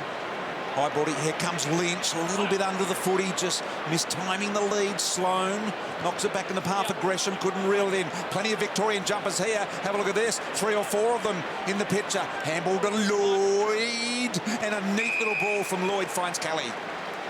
And Kelly's got a long ball here. Cameron wanted that handball then. Jeremy was running past for the little sneaky one out the back. So now Kelly will have to kick every bit of the 50. Here, man on the mark's at about 47. You'd back him in. Lovely kick of the ball. Does finish all to the right, this kick. On its way. That won't come back enough. In fact, it will stay in the field of play. Lysette hammers it through. He must have been kicking the top of the goal square. Good first play. So Johannesson back close to his best last year, a Norm Smith medalist. And he gives it plenty to the middle. Revolt will think about flying. He stayed down as Fife went for it. Walters, look at his hands again. Electrifying stuff, gets it back. It's slow, it's into the 50. Eddie having a field day, pops it over to Weller. And the open goal was there for all to see, and Lockie saw it and puts it right through the middle. What a goal. What a build-up, wasn't it? Yeah. How smooth was that? Yeah. Straight down the middle, but as you said, just the clean hands through the middle of the ground. Sonny 1 or 2 Walters. handballs. Yeah. Gets it back. Again, the kick off the line. The good players have the great skills, but they've also got the great decision-making ability and the great vision. Sonny's always been a really good player, but the last 2 or 3 years he's taken his game to the next level. Pushed into the midfield, found a lot of the ball, sets up a lot of goals. He's been excellent for Freo. Yep, he's matured a lot. And that was a showcase of brilliance all round from everyone. All-Stars back out to 16. Lockie Weller representing the Gold Coast in this game. 13 clubs represented by Victoria, and the All-Stars, 16 of the 18 clubs they are representing with their players tonight. That's a throw from Martin. Just getting the timing right early on the don't argue early in the season. Lie set to launch long. Jack's underneath it. Difficult to jump from there. He did well though. Forced the contest in the end. Haynes trying to muscle his way through. Fife was there. Saad did well to come out with the footy. There were a lot of white jumpers surrounding Goldstein. Magnificent. Beautiful handball. Chain of them back through the middle, which sets Whitfield free. He's got a loose player wide in Toby Green. Green had Lynch on if he wanted, went back in the middle. There's Victorian jumpers everywhere. Have a look at them through the corridor. And Pendlebury, beautiful. And Kelly gets another look. Now, he will kick from a similar distance here. Man on the marks at 45. He'll kick from just inside 50. You'd back him here. He's a pretty good kick for goal. Well, jinxed him last time, but how about Pendlebury in the middle there? Grabs the ball, fakes the handball the outside. Once again, gives him an extra second or two, and he doesn't miss those kicks. He's had 15 touches tonight, Pendlebury, most on the ground. So let's have a look at the Josh Kelly kick here from right on 50. No problems with the journey. Little bit right, but I think it might have snuck through. It has. Victoria gets one back. So Josh Kelly puts one through, and it tightens up again, back to 10 points. We're back for another centre bounce, with thanks to Coles. And $5,000 they're donating for each centre bounce. And by my poor maths, this makes it 100,000. As we get for the centre bit from the initial centre bounce, and now this extra one with 9 goals each. Out of the middle, Neal and Cripps. Takes it out wide for Fife. Coming hard the other way, Hurley. Fife, knowing what was coming, to the own advantage, and is able then to get it back and try and keep on running after Shane Edwards delivered it to him, and it's over and out. We talked about Scott Pendlebury before, 5-time best and fairest winner, one of the Pies' best ever player, obviously 6-time All-Australian, and nominated another 4 times in the squad. He's just been an incredibly consistent player, hasn't he, at the top level? And he's certainly enjoying himself out there tonight. Oh, speaking of class at the top level, here he is again. Sonny Walters takes the mark in the pocket, and quick as you like, darts around since there was a chance to screw it through, but their inaccuracy in front of goal continues to be costly. Yeah, he's a model of consistency, Scott Pendlebury, isn't he? He's been brilliant through his career. Side bottom, a couple of best and fairest went to him in the middle of the purple patch. Well, not the purple patch, but the great career of Pendlebury. Laird had a little bit of a retrieval attempt then when he initially handballed. Strong tackle by Jeremy Cameron on Brodie Smith. Picked up here on this occasion by the Victorian players in Kelly. And Kelly this time kicks his second consecutive goal. And the Vics have kicked 4 of the last 5 and have got it back here to, I think, single figures. 5 points. It is the difference. He wrapped up his skills a little earlier and he let us down, but his last couple of touches show why he is so highly regarded.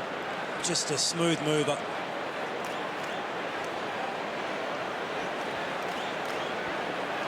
Class finish from Kelly. And the Vics back in the hunt. 19 goals collectively kicked, and still a couple of minutes of footy to be played for the first half. Missed 8 games for the second year in a row. If he can get a full season together, big difference it'll make for the Giants. Free kick going against Lysett, goes to Todd Goldstein.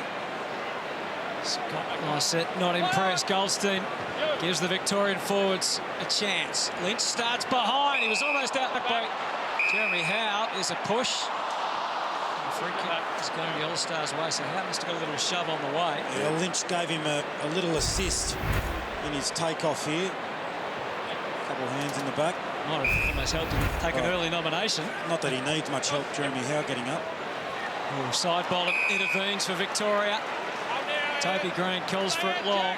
Still demanding it in the pocket. He's got Dusty as an option short.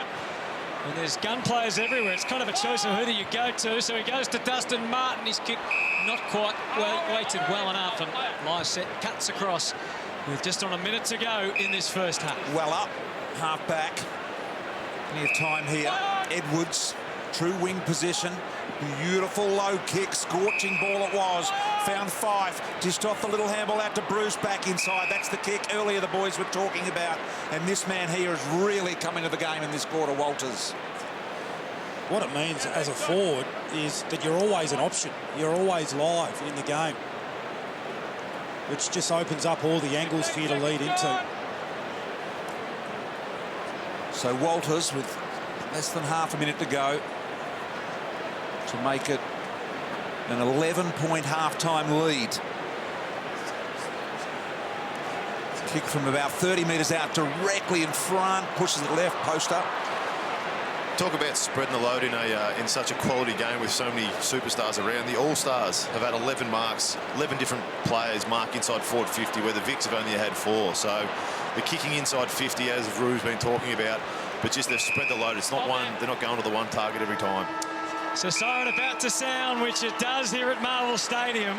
We've got what we hoped for. We've got the best players on show, and they're having a real dip. But the All-Stars holding sway. Clearly, their kicking at goal hasn't been great, but they're up by 6 points. Yeah, well, that's what's kept Victoria in it to a certain extent, just the inaccuracy of the All-Stars. Pride got a little bit of a sting early on in the game. Let's get down able to fight their way back. Sorry, Rue, let's get down to a man who loved wearing the big V, Jonathan Brown. Absolutely loving it. Another 2 men that would absolutely love wearing tonight. Dusty, you're on fire, and Trent Cotchin. Yeah, it's a very special night, and honoured to be a part of it. It's very quick, not my go. You're blowing a bit, mate. Yeah, no, it's good fun. How's it feel to captain the great state? Yeah, very humbled, obviously. You know, initially when you're given the task, I suppose, you don't know really which way to think about it, but obviously incredibly humbled. To lead out a bunch of very talented guys is pretty special, and all doing it for a great cause. Dusty, what do you got for us in the second half, mate? Something special? Yeah, we want to win, so we'll try and do something special. Righto. Koch just called a bag of 6 for Dusty. All the best. Lead him strong. Daisy.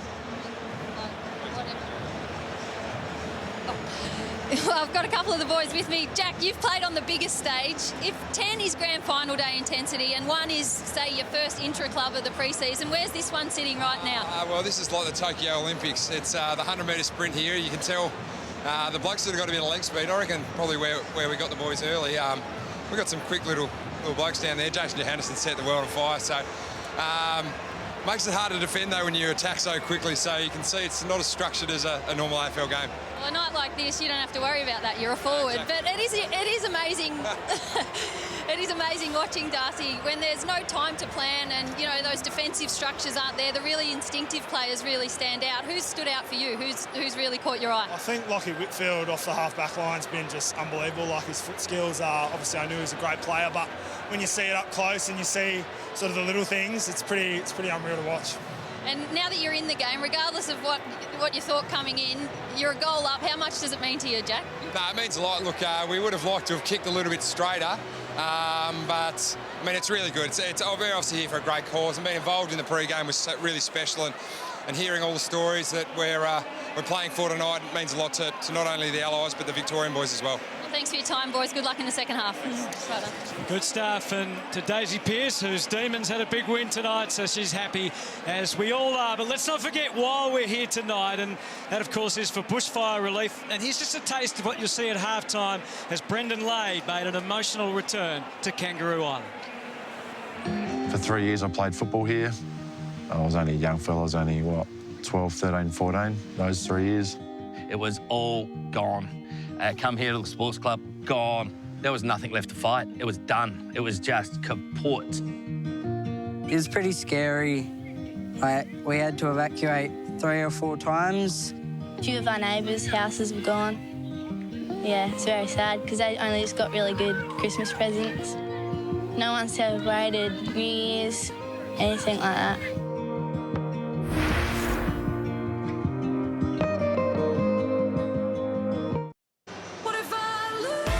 Welcome back to Marvel Stadium, and what a marvellous occasion we have here. And early on, Jonathan Brown, the All-Stars lived up to their name. They were at full throttle.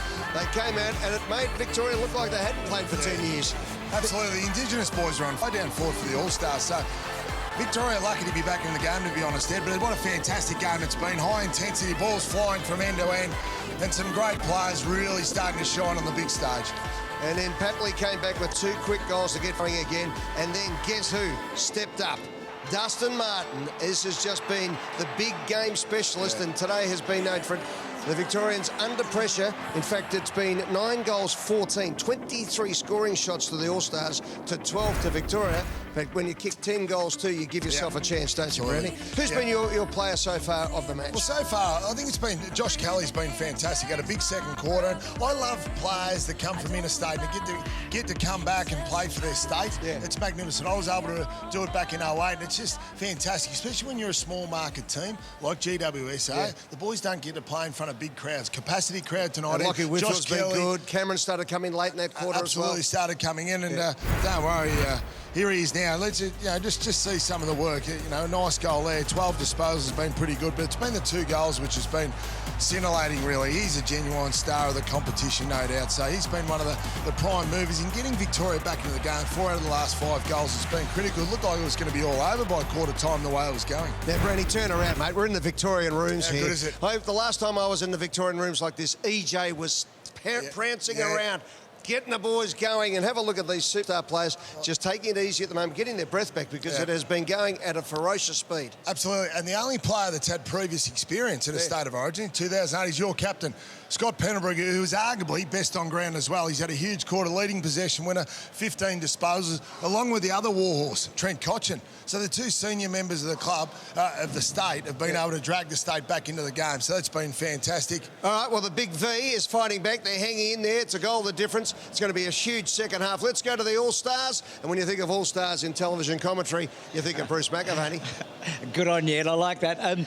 Daisy, you've caught your breath. Well done, Melbourne, tonight, by the way.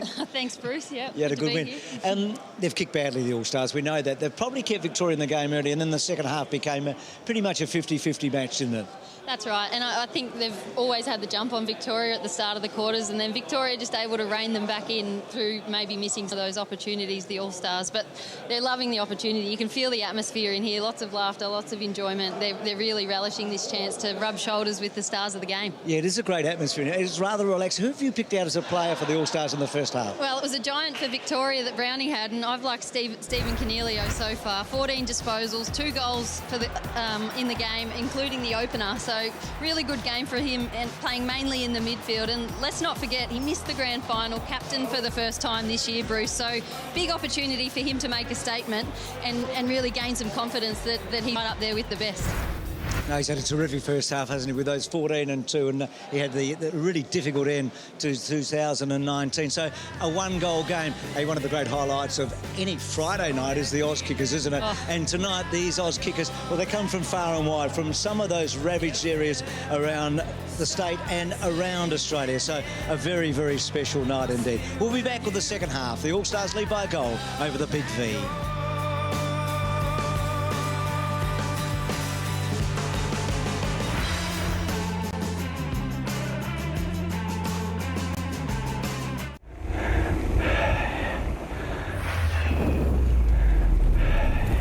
Tragically hit with fire on January the 3rd and 4th,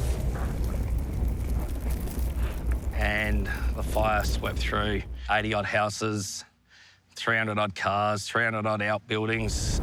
All of our community has been tragically affected. The devastation of this fire is bloody a bit scary, actually. It's basically a whole people's farms just gone.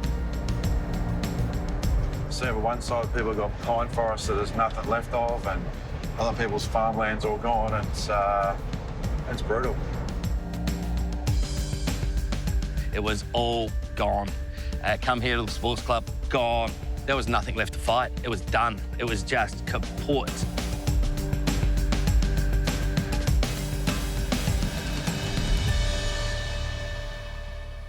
For 3 years, I played football here. I was only a young fella. I was only, 12, 13, 14, those 3 years. For any community, I think a football club is everything. People meet together there all the time, and it's a bit of an escape from their normal life to catch up with friends and family. Focus here is really just to get these kids enjoying sport. Like everyone says, bit of morale boosting for just the community is always good. And then they might go home and say to mum and dad, you know, we had Jaron Geary and Mate Park come out today, and we might just lift their spirits for 1 or 2 days, and that's all they're after. So hopefully in 3 to 6 months' time, this kind of stuff's still happening, because that's when it'll get hard again. It was pretty scary. We had to evacuate 3 or 4 times. A few of our neighbours' houses were gone. Yeah, it's very sad because they only just got really good Christmas presents. No one celebrated New Year's, anything like that. We're going. Full security, Matty. We won the A-grade netball and footy this year, and we had our shields in there and they couldn't recover them, so they're gone now. And that's not just sad for us, it's also sad for the league.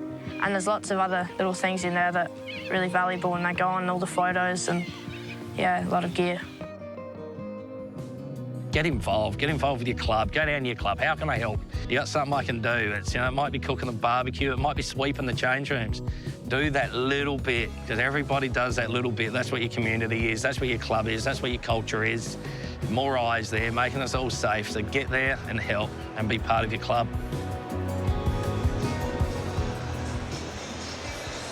And it's everyone's favourite in South Australia, Kangaroo Island. It's the jewel in the crown for us. It is. 31 days of hell there. And big lady there, and just, you know, you look at that, and that's everyone's childhood, isn't it? Down at the local footy or netball club and the sports organisations where our passion grew, and everybody here tonight, over 50,000 people, and everybody watching, feeling so keenly for the people who have been so affected. And tonight we hope that this is the start of the next step forward. They had the Kangaroo Island Cup on the weekend, a record crowd, so they really just like, let's go back to Mallacoota and Eastern Victoria. And the two cams are there with a special guest, boys. Thank you very much, guys. We are with a special guest here with the pub owner, Lou Battle, who owns this place establishment. Fantastic establishment. Everybody's here, Lou. It's going crazy. But more importantly, Lou, we need to get more people into this town, don't we? We need people visiting back here because a short stay goes a long way, doesn't it? Oh, absolutely. Everyone's had a really rough time in the last couple of months at least. We need all the tourists back. The grass is growing back, the trees are growing back, and everything's looking good. The sun's still shining, and we're looking forward to a good coming few months. Luke, can I get to the bottom of one thing, though? This pub obviously played an integral role when the fires were coming in. Emergency services were here, you were feeding them all. But did this pub really run out of beer? Did the Navy have to bring the beer in? Oh, look, we're always running out of beer, Dean. Always running out of beer, especially since you two blokes have been here. Yeah, no, that's right. Carlton United Breweries are really good. They got the Navy in and they dragged all these brewery beers over and kept everyone going really well. Oh, it's a fantastic town. It's an absolute pleasure to be here. Thank you for having us. I've got young Reese behind me. Reese, Eddie Maguire's back there. Can you just give a big go Pies, please? Go Pies! There you go, Ed. Good on you, Reese. Good on you, Reese, the Mallacoota superstar. The Mallacoota Magpies has got a good ring to it, Bruce. Fantastic stuff, and so too. They might have run out of beer at Mallacoota at one stage, Bruce, but we've got plenty of champagne football here. Let's go back over to the commentary box, boys, and away you go. Oh, great stuff. Thank you, Ed.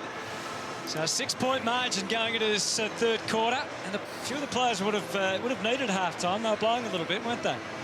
Yeah, they were gassed, and when you saw the pace out there, it was no surprise, really, but it'll be interesting to see what the messaging the coaching staff would have been. Dusty Martin gave us a pretty good insight, didn't he, at half-time? It's not often Jonathan Brown gets walked off on, but Dusty just he had enough, hadn't he? Dusty had enough, he gave him the cold shoulder and took off, but he said, we're here to win.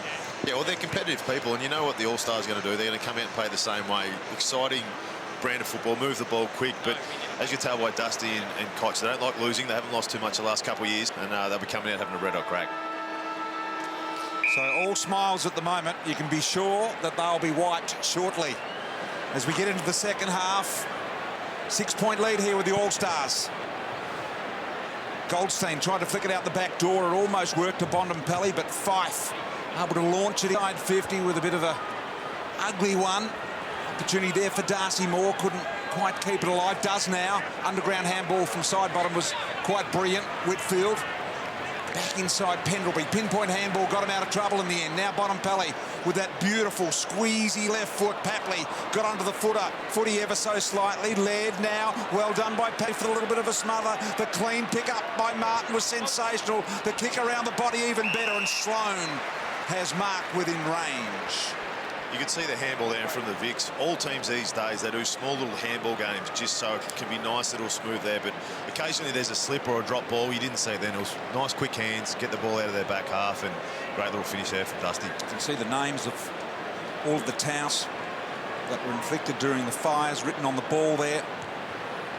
As he comes in and sprays that one to the right-hand side. I think there's over 200 towns listed on that ball that were all affected in some way, shape or form in the fires. Those balls will also be auctioned at the end of this game for the Fire Relief Fund. Free passage for Mills, who thumps it in the revolt direction. Fife flew in front, more red at best of all, though. Got it to ground, and you can see the scrap that transpires. Rory Sloane dug it out of there. And Zach Tui ever so casually takes the mark. And there's going to get 50. It's Papley. So Zach will take it quickly. Eddie is back in the goal square, and he is ready to run and jump. Zach's seen him, and unfortunately the kick didn't quite carry, and Blitzers fumbles it, and Eddie has a good laugh. Might be sitting there wondering why the umpire's paying that sort of 50-metre penalty on a night like tonight. But this is a hit out for them as well. So they're out there to call the game. Well, they're out there to call the game properly. What you're saying is they're out of form as well? No, I'm saying they've got to umpire the game as they will in round one. There's no point letting some things go. Come on, Roo, you can dress rehearsal for them. I'm just trying to. I've got an old team on the screen there in Lee Fisher. I'm just going in the bat for him. Fair dinkum, let him play, Rui. You've spoken to someone, Rui. As a player, you never said that. Edwards.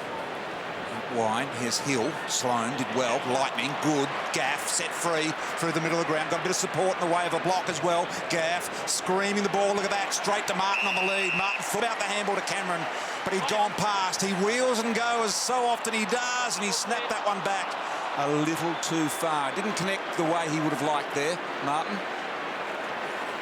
It's a lot more comfortable doing that, though. Jeremy Howe finds Mills, dashing away again. Looking for Lockie Neal. Found him right on the wing, and then the run provided by Weller. He's got Fife if he wanted him. Instead, he goes to Edwards, and eventually Fife does take it. Revolt and Betts just living in that pocket for the moment. That one's a little too wide. Callum Mills off half-backs playing a really nice game. Darcy Moore, an adventurous kick. Sonny Walters had set himself there, but the Vicks should be able to get themselves out of trouble. The last line. Lloyd, as I should say. Lloyd. Goes back to Moore. The back pocket. A run from Whitfield. It was a bit of a nothing kick. Hill pounced, and that sets up Cripps to go off the outside of the boot that just clips the post.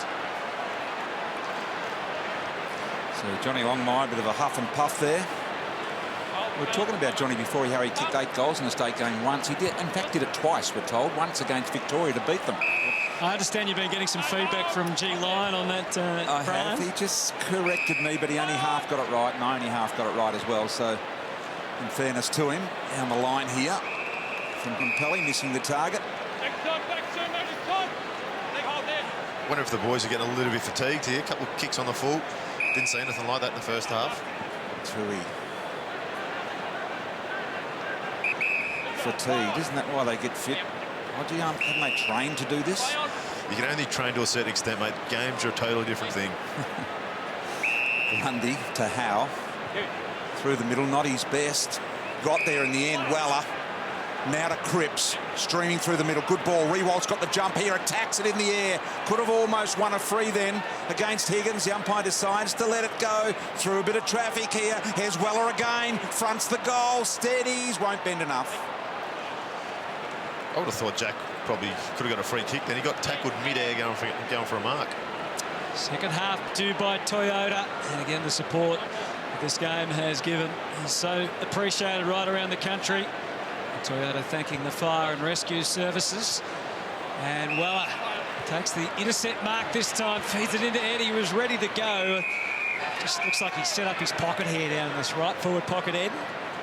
We wanted that kick to go longer. We had Cripps versus the Bont then one-on-one about 60 out, and he's pulled the kick a little bit. You need to kick it up and give those stars, let him go one-on-one. Lundy took prime position. You can see Goldstein came over the top. Bontempelli cleared the path for side bottom, and Martin. And and bound away. Haynes' kick for Victoria up to the wing, but only so far. And nifty Neville Jetta sneaks in to take the mark. Doesn't get beaten often. Neville Jetta, he was severely outmatched in terms of size then, but still good enough. He's a ripper, Neville Jetta. High footy. And the Flyers, mark taken in the end by Moore. Darcy Moore. Jeremy Cameron not happy with his last effort. He just dragged himself, walked straight off the bench, straight to the bench after that. There's Higgins. Straighten it up. Pendlebury's going to have to work here. A lot of white jumpers around. Isaac Smith, Grundy giving it off, and short little ball from Bruce was up. And Rewalt Marks thought about the handball, but Betts was pretty well covered. But as he always does, Jack makes it look easy to others, and Walters nails the goal.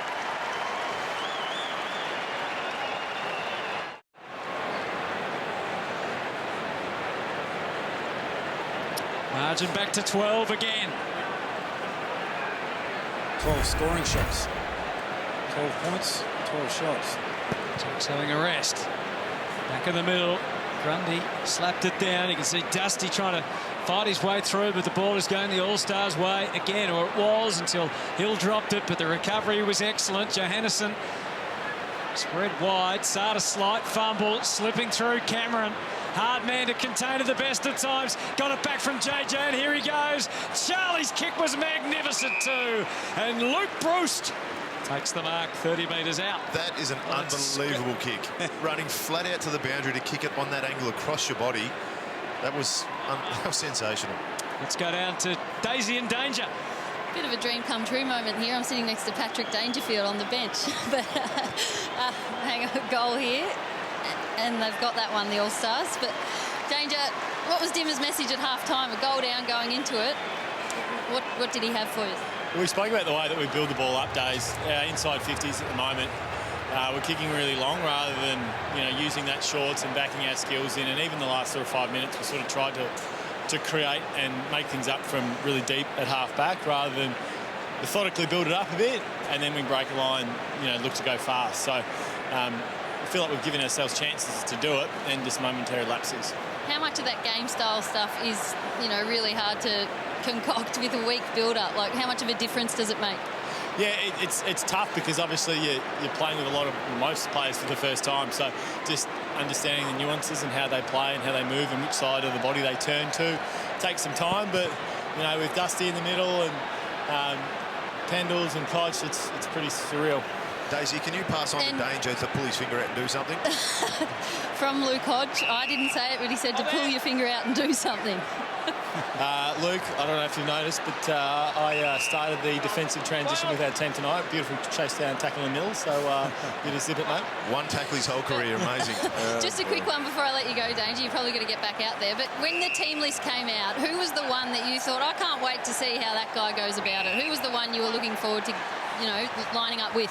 It's not that I don't know how he plays, but I love playing with Sloaney, so getting back to doing that again's been special, but Dusty's coming off, so I better get on. Get out there, enjoy. Cripps, in the meantime, well within his range. Danger just highlighting his defensive attitude these days. He was pretty happy with himself, Yeah, wasn't he? was. And I was thinking, but that's only one thing, Danger. Oh, boy. Here he is. And there he goes. Straight on, gets a mark. Yeah, they looked after him there. They triangled him. So Danger at half-back. Hooley. Sicily. Good kick of the footy normally. And speaking of being quiet, that's only Sicily's 4th touch for the night. Oh, has he been on the bench for most of the game?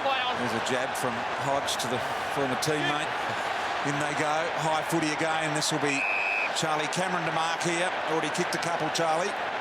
So Charlie's come to play tonight. He's had 4 scoring shots in the first half. A couple of perfect kicks inside 50 as well. So he's taking his time. I reckon he'll kick this one. Waiting for the umpire to give him the all clear. Play on, says the umpire. Around the corner he goes. Tight, but he's got it. So Cameron kicks his 3rd goal.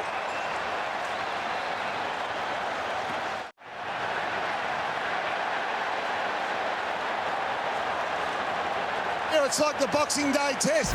Here we go. You ready? Get ready, Brownie.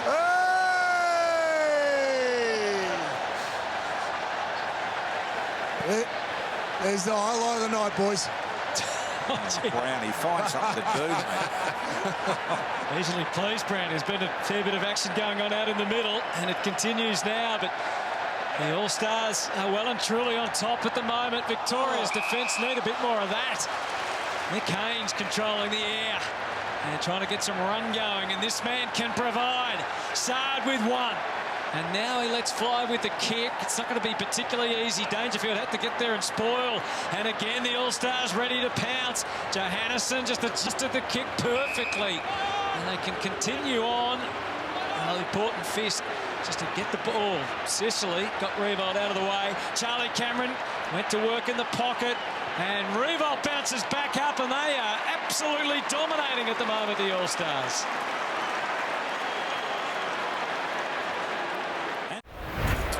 So what happens now? Rewalt kicks the goal. They've kicked 4 in a row. They're 30 points up. Well, now you look to the big players for Victoria. There are a few in at the centre bounce here. Martin, Bontempelli and Pendlebury. So Cornelio, Bontempelli, the tackler, Papley. Wonderful pick-up. And they don't argue on Smith as well. And then the straightening up of the body. Didn't quite get purchase on the footy that he'd hoped. Now an opportunity for Boat. Gives it off to Cameron. Loves to kick from this position. High ball. Dangerfield 1-on-3 there. And he'll get the free. An accidental arm to the face by Lysette will give Danger an opportunity at goal. And boy, do the Vicks need this. He plays on, kicks around the body and goals. The Vicks back within 24.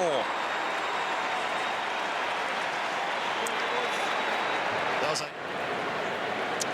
Scott Lysette, the offender. Dangerfield brings things a little closer. Back to 24 points. Well, it did give him a challenge while he was on the bench. He's come in, he's had 2 or 3 touches and kicked the goal, so he started to lift. Yeah, you've still got that leadership ability, Hodgie. I like it. And as Roo said, it's got to go to the more senior guys. Just need to stand up a little bit. Lysette tries to rectify. Isaac's capable from there. He's pumped it up, Isaac Smith, and kicked a long, long goal. And they're all smiles again. This means something to those All-Stars out there. Everyone coming to collect the high fives along the way. Yeah, spot on, Hutto.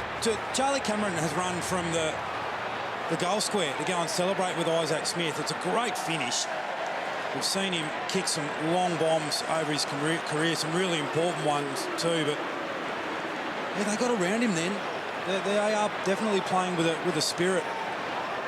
Everyone who's played with Isaac know he loves to talk. He's just lined up in the centre bounce on Dusty Martin, ran off him and kicked the goal. He's going to be spruiking about this for the next few months. So the Vicks look at him, he's still happy about it.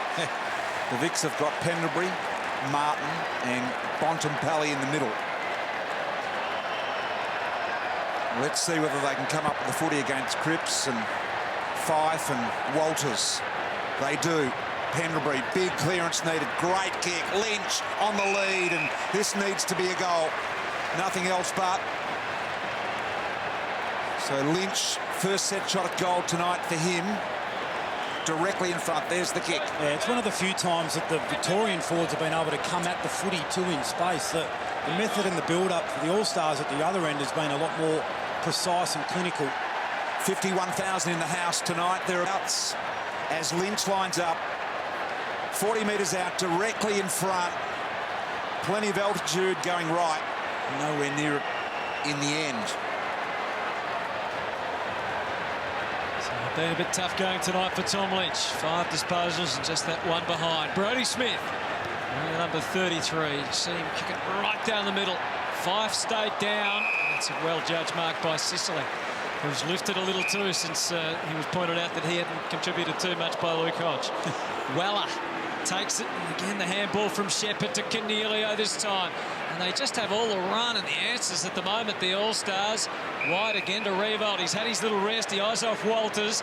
And then instead, feet handball Johannesson. And nicely done by Blitzarves. Got in front of Eddie Betts, knew where it was going. Yeah. And the Blitz takes the mark. A smart defensive stuff from Blitzarves there, because he knows all the All-Stars forward want to lead up at the footy. So he just took front spot away there. Cochin, as the Vicks try and mass to get on this side of the ground and outrun the All-Stars, and That's a pretty damn good job.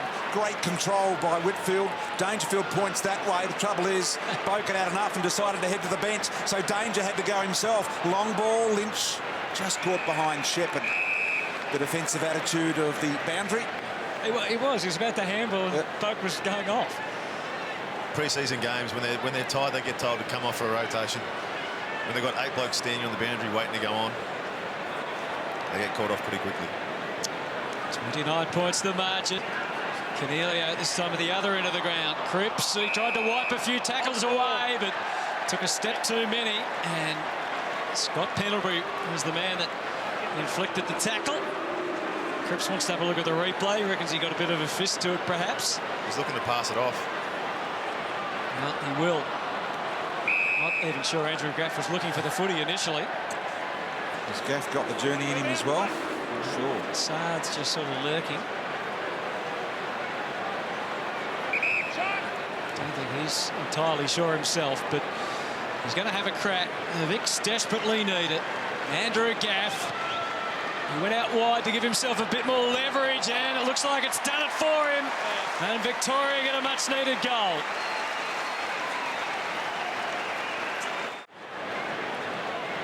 A couple of goals for Gaff. Back to 23 points. Pendlebury 18 touches. Cornelio for the All-Stars 21 touches. The leading possession getters as it stands at the moment. Umpire Lee Fisher banging on the Coles logo back in the middle of the ground. This half brought to you by Toyota. Opportunity there for Grundy. Got it back in there to Walters. Walters spearing ball. Brodie Smith on the run. Long penetrating ball. Rewalt was attended to by a couple. And they were able to spoil to the boundary. How good can Darcy Moore be if he gets a clean run with injury? Continuity is key. We saw it in patches last year where he got a really good run at it, that he was able to control the back half of the ground for large periods of games. He just inserts himself, puts himself in the spot, and he's tough to get it past because he reads it so well and he's so athletic.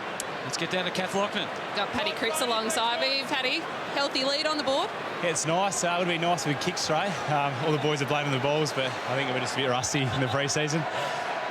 What about this, though, having the likes of Grundy and Fife on your team? Oh, it's amazing. Even like some of the ball movement, like the skills are just phenomenal. Just good to mix everyone. Obviously, you have a high level of respect for the best players that get across the competition, but when you come together for a good cause and everyone's had fun, so hopefully the fans out there are enjoying it. What about the midfield battle? That a bit of fun? Yeah, it is. There's stars everywhere. Obviously, Robin and Brodie's awesome, but having Fife, Neil, Yo, Caniglio, like the names just go on. So you make a mistake, you sure get punished, that's for sure. And this atmosphere, you guys almost looked a bit confused as to what was happening before with the Mexican wave going around. Yeah, I took a mark, so I thought there was a few Carlton supporters in. I realised the Mexican wave was going on, but just kept getting louder and louder. So that's the best thing about the Aussie spirit. Everyone comes together for a good cause like this and having a bit of atmosphere and a bit of fun. So it's great. And you, Paddy, thanks for your time. Yes, thank you. Thank you, Kath. What a player Patrick Cripps is. What a leader for Carlton. And at the moment, Victoria it is that need the leadership. Walker slammed it on the boot. And there's just danger everywhere you look down there as far as the smalls are concerned for the All-Stars this time. The Victorian team able to win possession of the ball back. Pendlebury initially, and now Gaff.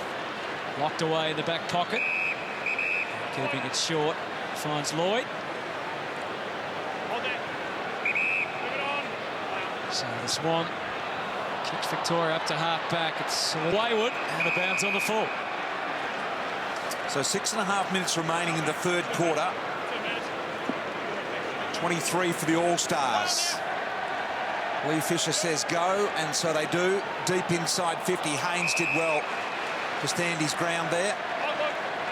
Wanted it a little higher, did Charlie Cameron. Now, can they find something here? Gresham out wide, loose players everywhere here. Sloan back inside. Good ball comes to Green. Green pulls it back inside, looking for Martin. Protected the drop zone on Tui by just getting a hand on him. Plays on, centering ball. And they need to just settle and kick the goal here through Kelly now. Great ball movement there from the back half. All the kicks are to the advantage. Nice little switch inside to Green, and then he's put it out to the forward side of Dusty Martin, who bit of selfless stuff here, just switching to Kelly. This would make it 3 of the last 4 goals for the Vicks. Kelly's got this goal. to also get it back to 17. It drifts in, nicely done. The Vicks back within 17.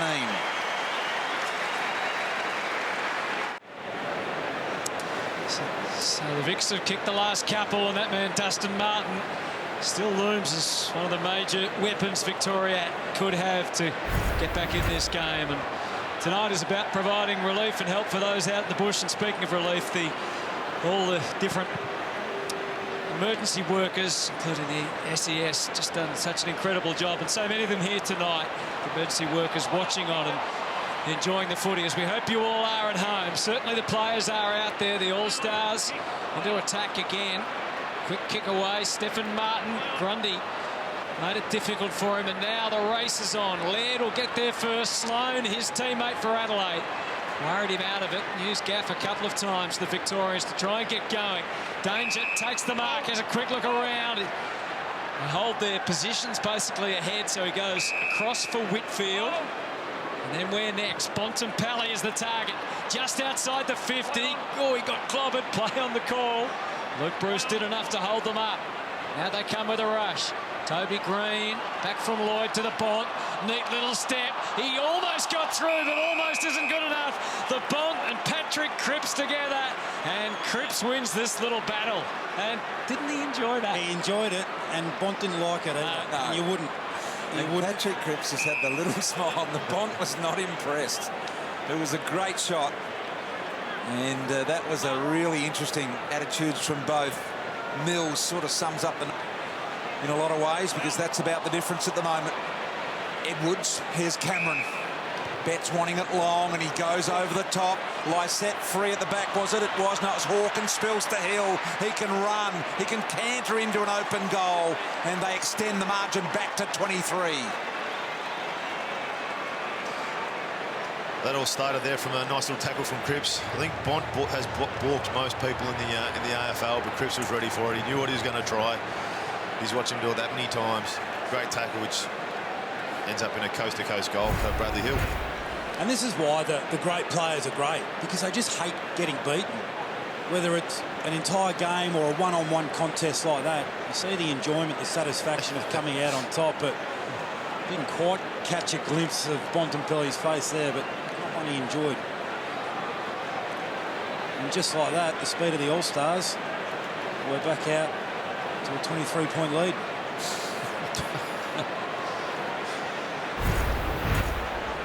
What a player he's become now, Hodgie. Your old teammate Brad Hill. Yeah, he's taken his game to the next level when he went to Fremantle. The run and carry that he gave them, and then you could sort of see in the first Marsh game. Here's trademark Dangerfield. Sorry to cut you short, but the Vicks back in action again. Martin to the top of the square, just over Howe and over the line. Did you think that Brad Hill would get to the level he has when you were playing with him? You always knew he had improvement to do, but what he's gone through, how he's changed their game style and been able to run and carry and, I guess, lift that side. You could sort of see the improvement that he gave to St Kilda the other night. It's been that impressive. And the best part of it is a quality young fella as well. Martin got it down. Poke was scrapping in there. Johannesson, Grundy tried for something special. Speaking of which, almost. Grundy tried for the little no-look sneaky handball at the back, but not when Dusty's around. He's too smart for that. Bruce might have gone for something special if that had gone through. Yes. Sure he would have. Mills. High footy, Hooley. Against Edwards, his teammate. Back inside. What can the Vicks do here? Can they find something forward? Haynes. Simple little ball into Higgins. Sean Higgins. Originally out of the Geelong Falcons, down in that Geelong area. High footy to half forward here. Mark that if you can. Bontempelli with the target. Hill, good Laird out the back. Now Tui finds an opportunity with Yo. Yo chipping ball, missed target. Vicks can go here. Sicily's got it. He does. Wants the short way home. Goes for the all or nothing kick. Martin beautifully picked up. Tried the little don't argue. Gave it dubiously to Dangerfield. It finishes with Patley. And a good goal for the Vicks. Great team goal there. Nice intercept mark by Sicily. Wasn't the best kick, but any ball that goes anywhere near Dusty seems to be a good one. He turns it into a good one. Then nice little handball there from Danger. Finishes with Papley with a nice little snap. Papley with 3 tonight. Done well. 2 of those coming in the first quarter. Well, he pretty much kept him in the game early on. They couldn't get any scoreboard pressure. Then Papley kicked one from each pocket and then finishes with his third there. And enjoying the high fives too, just to celebrate with each other and just share playing with players of such ilk. Back to 16 points. Martin and Grundy each other off across the centre circle. High scoring encounter as we expected. Tackles have dropped off a bit this quarter as well. We've seen a couple of good ones, but overall the numbers are down. Oh, Pendles goes for a torp, and he's given it plenty. Watch out, Dusty's at the back. It didn't quite arrive. Boak, they line up again. Quick snap from Cameron. It's a good snap. And the Vicks are still coming. That's what we want to see. If you're in doubt, chuck a big torp into the forward 50, give your forwards one-on-one contests, and then you get smart forwards like Cameron who can just put them onto his left. It's brave from Jeddah to come off his man. He's the third man into that contest. Could have quite easily spilled over the back to Dusty, but good ground level play there from Travis Boak. What about the spiral from Pendles? Nailed that. I was surprised the old legs had that much in them. That's gone 65 metres. Kick 5 of the last 7. The Vicks here got it back to within 10 in the nick of time with 2 minutes before three-quarter time as well. Travis Boak with the important touch there. It was a late call-up. His teammate and best mate Robbie Gray out of the team. So here we go. Final stages, third quarter. Umpire Nathan Williamson to let it rip with a perfect bounce in the middle. Lyset did the better job in the ruck. Cripps zigged when he should have zagged. Sloan was all over him. Here is Boak. And then Rui just spoke of. Bontempelli with a pulverising tackle on Cripps. Well, Cripps will get the free. Is that a bit of payback, you reckon? I think it was. Unfortunately, it didn't go his way.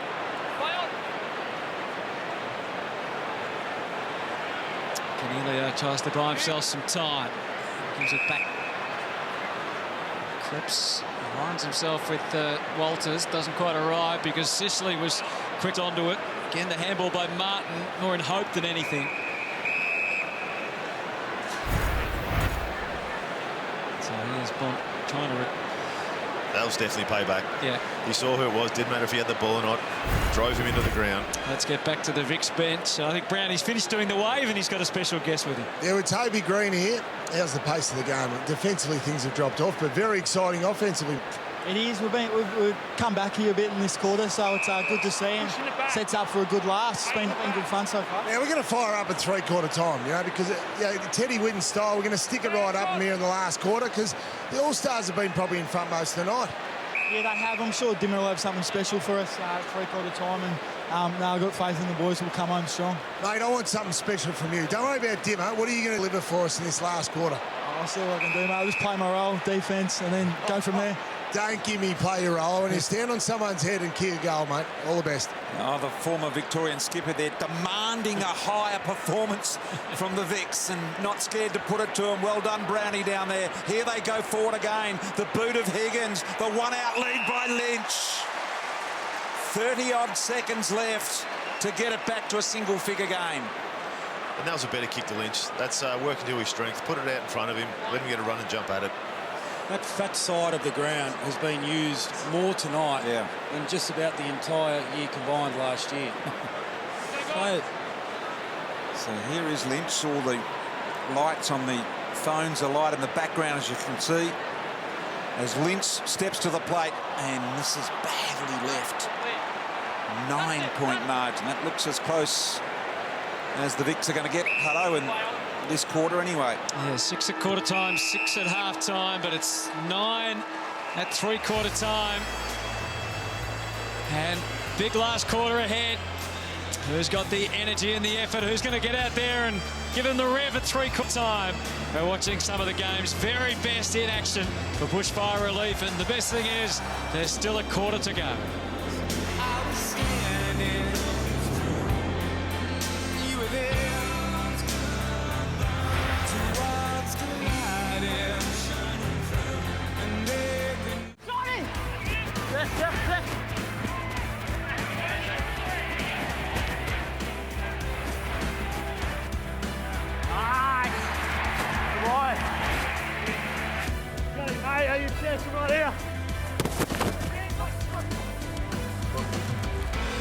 Nice, Lily. Very close.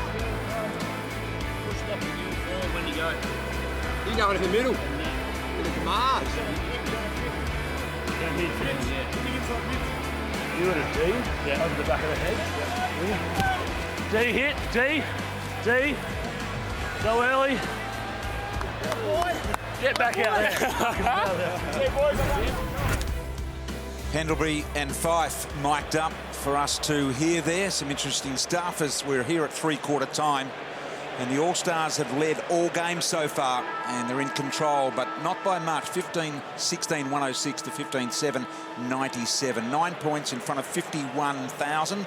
Let's get down to Brownie and Daisy downstairs. Yeah, and they were been in the Victorian huddle, Daisy, and Dimmer just scheming with the other coaches, firing up. I'm sensing a big comeback from behind victory here. There's been some great players out here tonight. Most notably Dusty Martin. Best on ground for you at the moment, Days? It'd be close. He doesn't want to be though. Like he doesn't want to kick six because he keeps passing them off, doesn't he? Absolutely, he's been sensational. Steve Canelio for the All-Stars has been sensational, as is Charlie Cameron. Josh Kelly as well. Josh Kelly for the Victorians. So, BOG, that's where it's at tonight in the last quarter. Don't worry about what we think. You guys get to decide best on ground tonight. So head to Google and search AFL vote to have your say. Going to be a big last quarter, boys. Well, Dusty probably doesn't want to win best on ground. End up with another medal around his neck. He'll look like Mr. T. He's got that many at the moment. You're too young for Mr. T, aren't you, Rui? Come on, Rui, that's quite good for you. He would too if he had another one. God. Yeah, 2 premierships, 2 Norm Smiths, 2 best and fairest, 3 All-Australians, an MVP as well.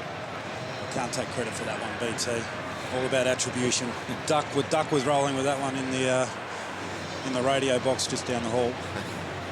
I'm going to be crossing back to Malakuta a little later, and don't forget post-match. I've never had the chance to introduce Roaming Brian before. Oh, wait. Not sure now. I said Hodgie that task. Send him into action. So 9 points is the margin. Last quarter. Let's see if the Vics have got a big term ahead of them. The Vics are going to have to shut them down early. If the All-Stars get out like they have the first 3 quarters, the game's over. They might have to start playing a little bit of defence, Rui. What do you reckon? Whatever it takes at this stage. Cole's donating $5,000 for every centre bounce, so there's another. Last quarter begins at Marvel Stadium, and onto the left boot, the Bont, Marcus Bontempelli. Got it deep, but Brodie Smith with that trademark dash. Trying to turn defence into attack. Shepherd. High ball to the wing. Bruce. Bit of jumper being tugged. Play on the call. Hawkins. Hasn't had a lot going his way tonight because it's been the speed of his teammates around him that have threatened so much. Looks like the Bont wants to have a big last quarter. Just got a bit outplayed a couple of times by Cripps. He hasn't seen the end of that yet as Green kicks deep and Papley's having a night out. And the former plumber puts it through. Now watch the spirits and intensity pick up from here. 3-point game, plenty of time left in the last quarter. And hasn't Papley just popped up in the right spots? Nice little shots from the pocket, but he's had a couple little smart goals too. 4 goals. Great effort from him. Back we go in the middle. I said had to chase that one, then Pendlebury's trying to charge him and hassle him out of the foot. He did well. Scott Pendlebury, Weller now. All of a sudden, the temperature rising. Bontempelli with the attempted tackle there. Cripps to Hill. Hill looking for the low ball to the leading forward. Just a little too tall for that player then. Canelio. Sard.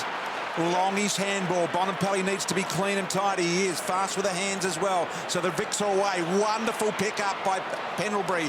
Didn't have a lot of time to get it on the boot, and Fife has found the footy. He has. He's going to get it again via Smith. Eyes up, looks, well, it was attacking kick into the middle, but it wasn't executed, and Cochin ready to pounce. He wants to shell out a handball, which he does to Pendlebury. The Vics gaining some momentum through the middle. Whitfield took his time to try and hit the target, and he's used to doing that. Toby Green pops up and just a little bit of a strut as he goes back and gets ready to shoot for goal here. The Vics definitely picked it up here. Cochin just had a 50-metre sprint to put the pressure on a kick and then cut back in and cut off Fife's disposal in the middle. I reckon Divis had a bit of a bit of pride coming out about now. So Victoria's only been in front of this match for 2 minutes and 20 seconds up until now. That's about to change if Toby Green kicks straight. And Victoria can go back in front. Both teams over 100 already. And Toby Green steers it through. And the Vicks are back in front of Marvel Stadium. Second goal for Toby Green, 4 for Tom Papley, 3 for Josh Kelly, and 2 goals for Toby Green. So intriguing stuff. Victoria by 3 points. All-Stars have been the winners all night, but guess what? They trail on the scoreboard here now. Lachie Neale wide to Brust. Little left-footed, didn't come back in as much as he hoped, but I tell you what, doing well there was Walters. Almost reeled in a ripper. Saab, the give and go. Loves doing this, loves getting on the end of it. Long ball. Cameron got the superior body position here and did well against Harris Andrews. Wheels on the left boot. Wants to go the long ball. The leading forward. Here's Dusty. Watch the pickup. Ball got a difficult bounce over the top. Hurt him a lot. And Jeremy Howe quickly gets rid of the ball out wide to Rewalt. He's trying to knock it back in the path of Walker. Walker does well. And they're away, the All-Stars. They are. And the run is again provided by Brad Hill. It was a tired-looking kick. He covered a bit of territory. Chopped off carefully by Haynes. And he sends Lloyd on his way. And so Victoria back to the wing. Martin takes the mark and skids one to half forward. Green was already into his move as soon as he had the ball. And he's going to be downfield anyway. That was most likely going to be tackled. Whether it would have been paid or not, it doesn't matter now because the free kick is going to Josh Kelly. And he was going to line up for another shot at goal. He's kicked 3 goals straight so far. One that didn't make the distance. 15 goals. So Victoria have had 9 of the last 10 scores in this game. 6-3 to 1 goal. Josh Kelly can extend the margin. Beautiful. By another goal. And they now lead by 9 points. And he's all smiles. He's kicked 4. Putting together a nice body of work. Yeah, we've said it about a couple of players tonight. If he can get a couple of full seasons together, he's just full high quality, isn't he? The player he could become could help the Giants go that one step further. And that all started from a turnover. I think Darcy Moore got the intercept mark in the back 50, and then they just moved it down nicely. Dusty's kick down to Green, who found the little chip over after the free kick, and Kelly with a nice finish. Josh Kelly's never kicked 4 in an AFL game, but he's kicked 1 in a state of origin now. So Darcy Moore just on the other end of the Victorian bench here as we pan a little wider. He's just come off the ground, decided something was wrong with him. Looks okay there, so we'll just keep an eye on him and see if he's okay. Martin now. Just see if Ed's okay. That's what I'm most worried about. Deep ball here. Don't think we've had an injury that we know of so far out of tonight's game, which has been tremendous. That's the way we want it. Bonampalli's ball was smothered. The Vicks, 9-point leaders at the moment. Here come the All-Stars. Little handball by Fife at the top. Risky one. The tempo's lifting a little. Sloan. The tackling's a little harder. There's teammate against teammate. And let's have a look at this. Darcy Moore just here and just there. Maybe just a little tweak. Yeah, fingers crossed. He's stretching out on the bench, watching on. Victoria starting to take command in this game. Dustin Martin again delayed the give, just the tease again. In the end, he goes back for Sicily. Crunching kick. Can someone fly? The Bont does. And it gets to the front. Howe couldn't get the run up he would have liked. Advantage paid. Let's see if they can utilise this. They've got the numbers. Lysette with a feeding handball, and then Edwards back into trouble for Weller. And McRae was there to pounce. Green becoming more and more influential in this game as it continues. Sloan to Dangerfield. They're on the path to goal. Always another option. Gresham to Dusty. He wants to share it at all costs. And Bontempelli is the man that gets to relish the occasion and drive through another goal to Victoria. And they are giving the All-Stars a bit of a whacking at the moment. You can feel the tempo of the Vicks had just lifted. The first 3 quarters, it was the All-Stars that were all over them. The only thing that kept Victoria in it was probably the goal kick. And This quarter's been totally different. The pressure, they've been running two-way football. They've been given the first option. I think Dusty's given up about 4 goals today. Ones he could have easily kicked. They just seem to be a bit more switch on this quarter, and it's good footy to watch. Kicked 6 straight, the Vicks. Good news is Darcy Moore back on the ground as well, so whatever he did was not so serious that he can't get out there and give it a little more. So the Vicks, is this enough for them? 14-minute mark, 14 minutes to go in the quarter. Moore back on there, as you can see. 15-point lead to the Vicks, their biggest margin of the game. They've kicked the last 6 straight. Back we go.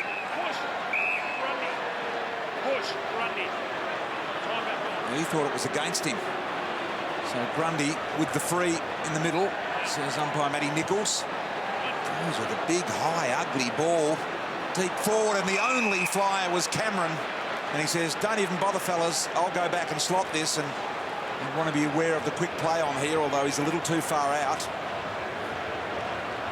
He understands the need here. Charlie Cameron, 3 goals, 2 tonight. This would be a big one for him. Fluent run up. High footy across the face. Won't register a score in the end. Lycett, or Hawkins it was, having a couple of grabs. Picked up in the end by Isaac Smith. Little handball come from Whitfield. Side bottom involved. Now Blitzarf's cornered. Did all he could do in the end and trying to hug the safety of the boundary line, went under pressure. Kelly's handball was passing intercepted. Brodie Smith there doing his best. Cotchin underneath. Quite brilliant. Well done. Picked up by Papley. Shrugs one tackle. Handball to Whitfield. He's confronted. He blasts past Harris Andrews. Took a bounce. Look at the Vicks running forward here. Big opportunity. Over to Stephen. He can go the short ball. They can keep going, the Vicks. Lynch is going to run in and kick another one. And they lead it by 21.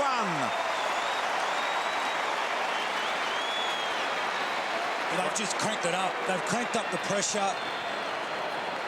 The ability to turn the footy over was where they really struggled throughout the initial part of the game. The All-Stars seem to take it from coast to coast at will, but this is why the defensive part of the game is so highly valued now, because in high threshold moments like we're seeing over this last 15-minute period, defence into offence is your best opportunity to score, and the Vicks have completely dominated that part of the game in this last quarter.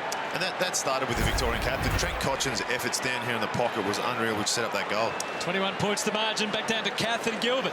Yeah, the Vicks are starting to dominate here, aren't they? Gilly, what do the All-Stars need to do? We just saw Paddy Cripps go back on, which helps. Yeah, look, I just think the Victorians are dominating in the centre square and around the ground, and it just seems like they've got a bit more legs in them for some reason. Hang on a second, Jack Rewalt's just sledging me from the bench. What did you say, Jack? We're just making it a fair game, and then we'll start coming, don't worry. Maybe Gilly needs to run on. No, look, you got the shoes on. No, I reckon, look, for the first half, the All-Stars seem to get off to a good start early, so maybe Victorians come back. Maybe it's the other way around now. Well, wait to see, boys. Up to you. Thanks, Kath. And Toby Green, he has got better and better as the game's gone on. He's got another shot for goal coming up here. Nice little centre there by Kelly. He was in the pocket. Saw Green had the open side, so he switched, as Roo said, switched to the fat side of the ground, which hasn't been used much for the last couple of years of AFL. It was a smart kick. For his third, off the left. The class is coming to the top for Victoria.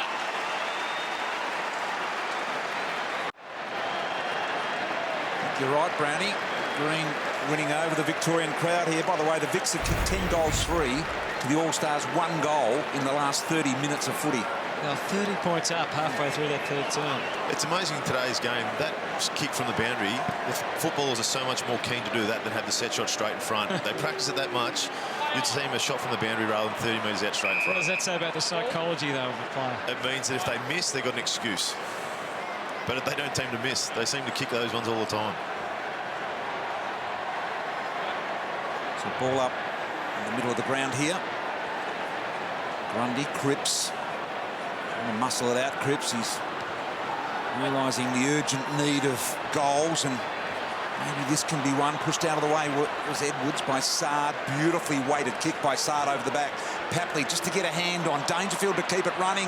Oh, it somehow got to it. It looked like it was going to go over the boundary for sure. Green hit the deck. Slide. Handball back into Bonampally. Remember the left boot. He straightens up. Bends.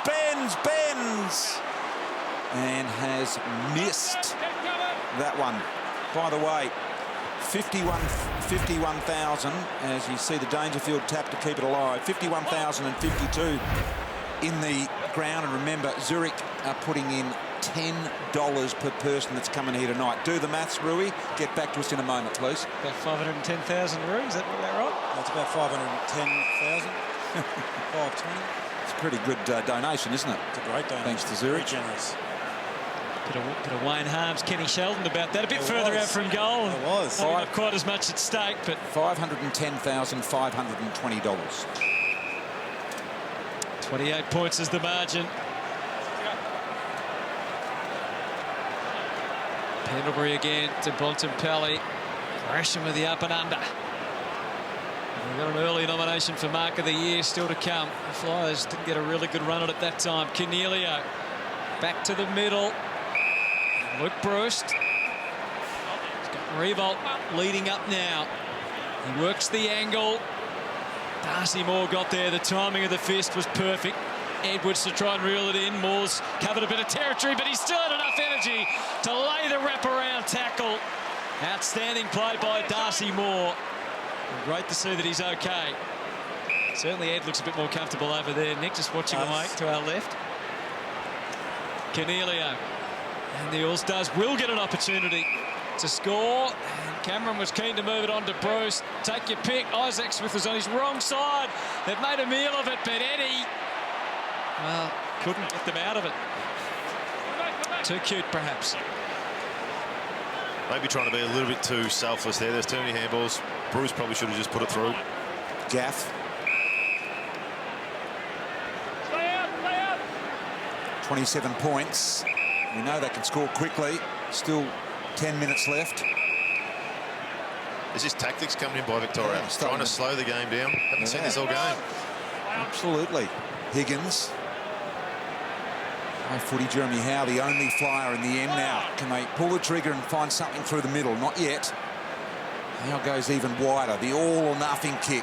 Beautifully weighted. Neville Jetta runs from deep, but he had nothing wide, so that's why he had to bring it back inside. There was nothing being presented wide at all. Now Grundy at half back. So the desperation to win goes up a notch. All of a sudden your effort when you don't have the ball is increased, and it's made it difficult for the All-Stars. Smith with the long kick. He was hoping Fife could work against the odds. Revolt evens the numbers, but look at the Vicks. They gather off half back again, and now the spread takes place. Moore charging out of defence, had options galore through the middle. Pendlebury, a lovely attacking handball to Sard. One more to Sloan, and over the top again. Bont this time went by hand. Sard kept on running. The Vicks are turning it on. It's a display finished off by Toby Green, parading the running brilliance of this Victorian team. And Damien Harwood just has to sit back and watch and say, how easy is this? Actually, he's used to it coaching Richmond. Well, John O'Brien gave it to Toby Green before and said, go and do something, take a hanger, kick a goal. He's just put through his fourth. So great running there by Sard. Got the ball in the forward line, and Toby with an easy finish for it.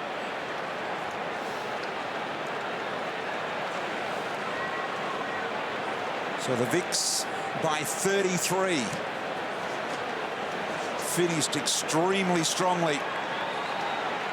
Sard been a running machine all night. Green doing a job up forward for the Vicks as well. Pendlebury 25 touches on the bench there. Sard's been good as well, very impressive. He's become a very, very good player, hasn't he? What he can do. And also, I think defensively people didn't recognise that he's actually can defend quite strongly. Second half action being brought to you by our great mates at Toyota. They do a great job at grassroots footy. Out of the middle we come with the All-Stars. Long, deep ball. Moore's able to get a hand on Hawley. Look for the soccer. Walters, he's claiming it. Won't get it. Still on the books there, are you, Brian? No, never been on the books there, but they are one of our major sponsors, Hutto, here tonight, and they happen to be sponsoring the second half. They are. And we love them. Dangerfield, it's going to be a 50-metre penalty.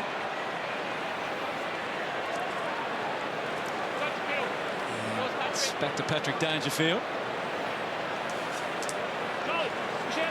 So it's a fairly crowded forward 50. it's been pretty impressive how the Vic midfield can really pick up the intensity. They've been trying to match it with them the whole game, but as soon as the pressure comes, they're able to take that next step and really give them a bit of a boost throughout the middle. Sicily tries to pinpoint. Well, in the end, Gresham was the man that popped up. I think the intended target was Lynch. But Jay Gresham to have the shot for goal.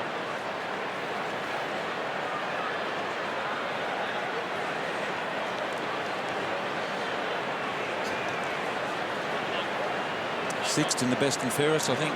Top 10 finish for him this year at St Kilda. 18 originally in 2015.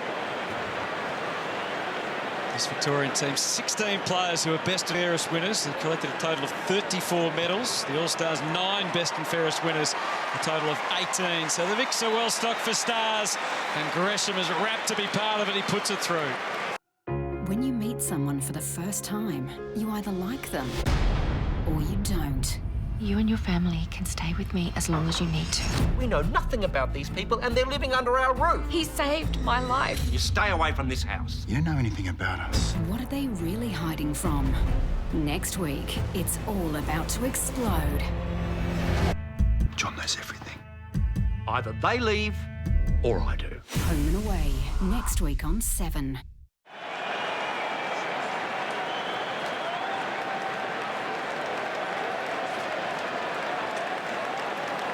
All right, 7 3/4 minutes remaining. The Vics, just how far now?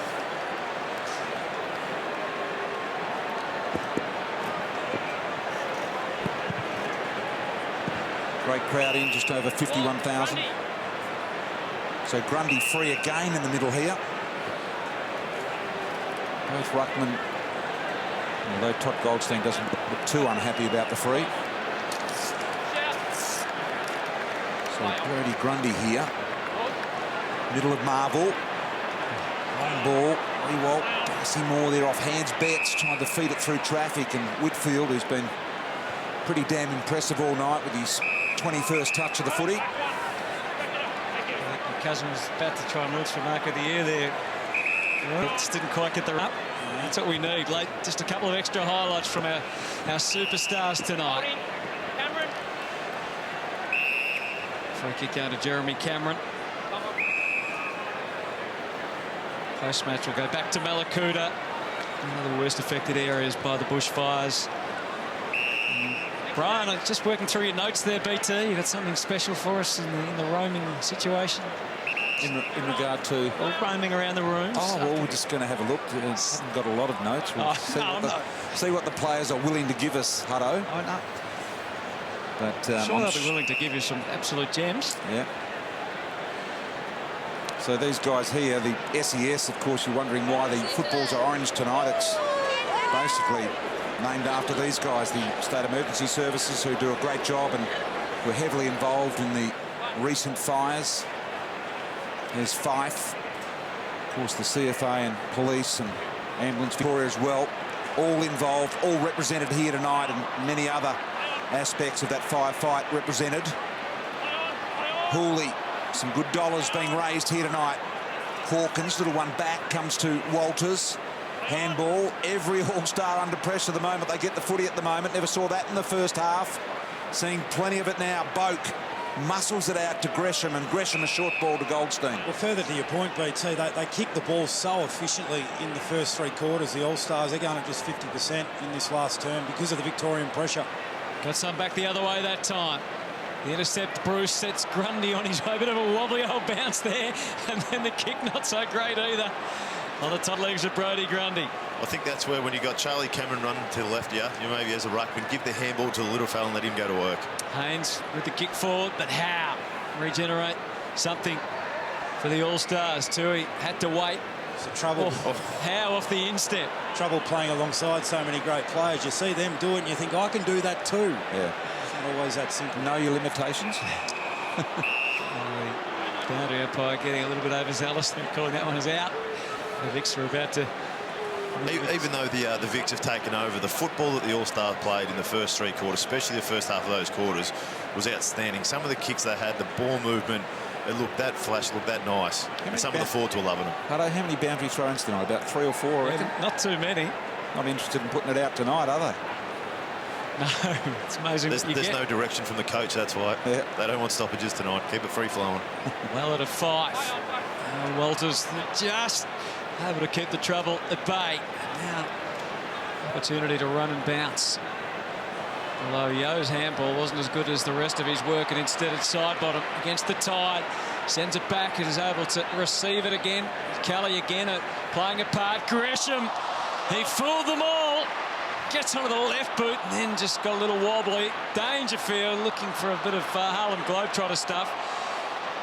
Top spot for Tui. Didn't make life very easy for Mills. Cochin still hunting down, and that's got to be holding the ball. I think that says something right there. It's a little bit of showtime. The boys try to kick a snap goal. Danger tries to get a bit fancy. What does Koch do? Koch runs in, nails the tackle, gets hold on the ball. I think that shows his mindset and why he's been such a good captain the last few years. A bit of malice on the tackle too, wasn't there? It was pretty strong. Not quite the right spot on the ball that he's hit there off the left boot. Is that another one where you watch your teammates do a few things? I've never seen Koch do that in a game of football. He's better at the hard-nosed stuff, isn't he? Here goes Tui. Have a look at this. The barrel down the eye. Diddle, diddle. Yes, it's reached the centre circle. From Zach Tui. He was at the end of the goal square when he let it rip. Nevertheless, that is an absolute ripper. Sicily goes wide, high footy. Cochin's got to stand and wait here. He thought Martin was going to come. In the end, he didn't. Now the ball wide to Lysette. Got nothing down the line. Has to wait and buy a little bit of time to Hill. Sneaks it back inside to Lockie Neal, who has had plenty of the footy again tonight. 23, 24 touches for him. Hill. Neal just sideways. Elliot Yo was on. Pretty disappointed he didn't get it initially. Does the second time. Now Yo wide, looking for and finding Brodie Smith. Off half back, can almost get an escort down the ground if he wants. Fishes out the little handball to Tui. Come back inside the lead. And there's the crunching tackle. Dangerfield swoops in and the Vicks are away. And Toby Green realised what was about to happen. Sends it to Dusty. He was a dominant player early. 12 score involvements. It's as if he hasn't wanted to take too much of the limelight. He's been happy to share the love in the extreme, and the ball's knocked away from Kelly, who's been one of the stars of the night, and it's out of bounds. How about the pick up by Danger? Yeah. Picked it up, swung it on the inside, hit that lace-out kick. Quality player. Well, his tackle from Hooley on the far side too. He was a bit slow to get up there, Rory Laird. Touchwood with just under 3 minutes remaining. We don't look to have had any serious injuries out of this game. Darcy Moore was the only player that was just minor concern over. Howe jammed it on the boot and side bottom. His teammate for Collingwood takes the mark and sends it in. And Saad will have the shot for goal. And I think the boys have been smart. When Howe went back with the flight there, Kelly could have went up with the knee, let him come and jump in, knock it over the boundary line. I think the boys have played in pretty good spirits tonight. So Saad has a good look around. And terrific third in the best and fairest last year with Essendon, originally a rookie pick by the Gold Coast, getting close to 100 games. Just 6 goals in his AFL career. I think of him running off half back and having long shots for goal, but just 6 in his AFL career. But from 50, he leans back on that. May have just leaned back a little too much.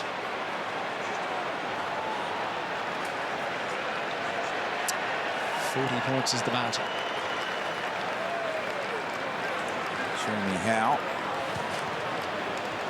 getting off a few extra metres off the square. Fife, and he's looked like they've just packed it away, certainly from an All-Stars point of view here at the moment. Gone into a little bit of protection mode as Lloyd goes backwards to Pendlebury. Pendlebury to Hooley. Hooley wide finds Sicily. Sicily can go back inside to Darcy Moore, who's got this one just in the middle of round. In fact, it's Haynes, sorry. Minute and 18 to go. Haynes. Little Chisler. Finds Green on the lead. Green does likewise, but working the angles beautifully was Nate Fife on this occasion. Half back, he launches a long ball. Hawkins didn't really get a good run and grab it. Lloyd did well with the body up the back as Hooley to Lloyd, and Lloyd gives it back to Green, and now Green to Haynes. It's 8-3, the 2 behinds for the quarter. Victoria, absolute domination, and they've still got run in their legs. McRae, the Bulldog, off to Hurley, the Pendlebury, bit of a handball clinic here. Green waited and eventually goes with the short stuff. That's effective as well. Tom Papley, an opportunity for him to kick his 5th goal. Not a bad little Victorian debut, is it? It's not bad at all. Toby Green, the one delivering the ball inside 50. He's had 11 touches and 3 goals in this last quarter after the Jonathan Brown rev up. Well, remember Gary Ablett kicked 8, didn't he, on debut back in 1984. Tom Papley could go home with 5 goals as Victoria have triumphed in the State of Origin. And Tom Papley, who kicked their first goal, kicks their last. It's been a wonderful night, no matter who you barrack for, whether you're here in a Hawthorn jumper or you support any of the 18 clubs. What we've done tonight, what the football community's done, is support everyone around Australia, and they've done it well. They've put on a great exhibition of our skills, of the skills of the game, with the absolute superstars, and they kicked 9 goals, Victoria, in the last quarter, and they've got home and had a big win by 46 points. Nick Revolt and Luke Hodge. Yeah, well, they left it late, didn't they? They left their run late. It looked late in that 3rd term as though the All-Stars were just about getting ready to close it out. A couple of late goals kept them in the hunt, the Vicks, and dominant in that last quarter. I think everyone who came here was happy with what they seen. The All-Stars early on, the kicking display was all class. And then just to show the Victorian, their grunt they had in the last quarter, led by Pendlebury, Martin, Cochin especially, his physicality in there late when they needed to step up was really good. And as I said, to go out for an almost 50-point win was a great finish by the Vicks. We wondered, didn't we, what the intensity was going to be like, and the All-Stars were the ones early that really dominated and set the scene with that respect. And like Victoria, when they needed to, they cranked it right up, particularly the defensive part of their game. They took away the All-Stars run and carry, and I'll be really, really pleased to come away with a win. There was a lot of pressure coming on them. They are representing a state as opposed to the All-Stars, who are, you know, obviously the best of the rest, but it's a big win. Jonathan Brown demanded the Victorians lead in the last quarter, and they did it for you, Brownie. Absolutely, they were sensational. Turn around for us here, Toad. I fired you up at 3/4 time. That was the reason, wasn't it? No, we couldn't go into the rooms losing in front of the home crowd, so no, it was a great effort by the boys in the last. Amazing. Obviously, you boys don't get to play in front of huge crowds every week. What was the crowd like tonight? Oh, it was unreal. You know, the show of support we've had, you know, for a great cause as well. Pretty unreal. So, it's a great occasion. What was it like playing with all the other great players in the competition? Yeah, I was just sitting on the bench the last few minutes, just looking at, you know, everyone doing amazing things, and you're picking out blokes going, oh, he's a good player and he's a good player for different teams, but, you know, everyone's a good player there. So, it was an amazing game, great cause, a lot of fun. Good we won. Now, Toad, you were getting some boos early in the last quarter, but you've won the Victorian crowd back home with a performance with 3 big goals. Yeah, you can lose it pretty quickly, though. I've learnt that. It was great to play in front of the home crowd, and yeah, it was awesome support and great to see 50-odd thousand here.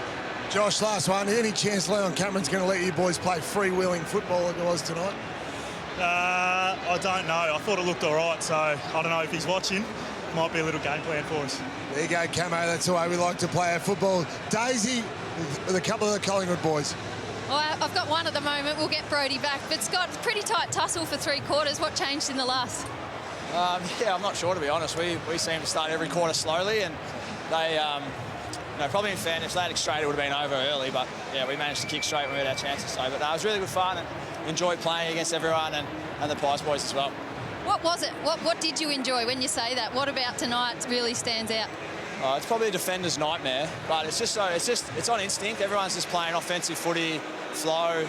You know, make a mistake, the ball's gone, it's a goal the other way or shot on goal. And yeah, it's good. It's just free-flowing footy. It almost takes you back to under-16s, under-18s when you're just going out there playing. You're right about the free-flowing footy. About the only tackle that was laid in that last quarter was when your ruckman and teammate lined you up in the middle of the ground. How did you feel about that? Were you a little bit surprised? I was taking him 8 years to get me, so finally got me then. So no, it was, I actually thought he would have hit a bit harder.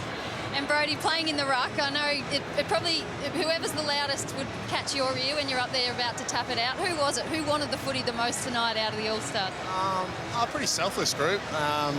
Obviously, It's pretty spoiled for choice in there with Fife and Cripps, and just chatting to Cripps before the game.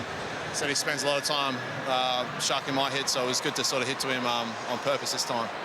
Well, last one before I let you go. Great spectacle you boys put on tonight, but Scott, being a Gippsland boy, you're probably pretty close to some of the devastation that the fires have caused. What's your message? How special was it tonight to be involved? Yeah, we made mention of it before the game. I think there's 246 football clubs that have been affected, so to raise, $6-7 million tonight, I think football's a game that connects everyone, and hopefully everyone that could enjoy it, take something out of it, and we've raised some good money for football clubs and communities. Thanks, guys. Enjoy. Thanks, Stacey. Here we are. We're here with all the Geelong boys as well. We had 4 of the boys here tonight. Sensational effort, boys. What was it like? What was it like playing against your teammates, big fella? Oh, it was good fun. A couple of 4v1s there. Wasn't much defence from either side, but mate, entertaining, high scoring. Here we go. Zach Tui, you're an all-star, so born outside of Victoria, but born outside of Australia. But you surely qualify for the All-Stars?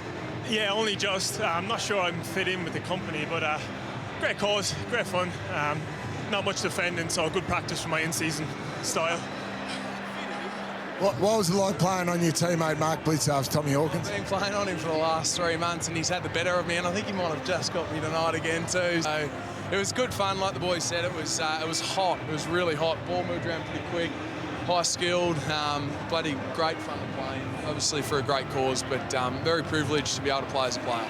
Now, I know you're a modest man, Danger, but I think the thing that changed the game was your run-down tackle early in the game. That really got the intensity into the Vicks. Well, you talk about playing your strengths, Brownie, and defensive transition and defence. Someone in the team had to bring it, so I thought, that's my A game, so I thought I'd bring it. Well, there you go. Very modest as usual, Patrick Dangerfield. Yes, a couple of little white lies being told there. A couple laughs from his teammates there. I know he's got full licence to just go and hunt the footy. Not too much defence being played from Danger usually, but a lot of the champions of the game, they don't have to worry about that. Okay, let's head back down to Kath Lockman. Kath? Gentlemen, the State of Origin Bushfire Relief doubleheader match was organised to support local communities and football clubs in fire-affected areas. To be judged best on ground in this game highlights your individual contribution to making tonight's event a success through your extraordinary efforts and elite performance. Tonight, the best on ground was voted on by Ray Gallagher, President of the Omeo District Football Netball League, Stephen Griffin, CEO of the Victoria State Emergency Service, Nick Rewalt, Luke Hodge, and public votes via Google. Please welcome Andrew Goody, Captain at Culcan Northwest Rural Fire Service and President of Culcan Football Netball Club, to present the State of Origin Bushfire Relief Best on Ground medal to Dustin Martin of Victoria.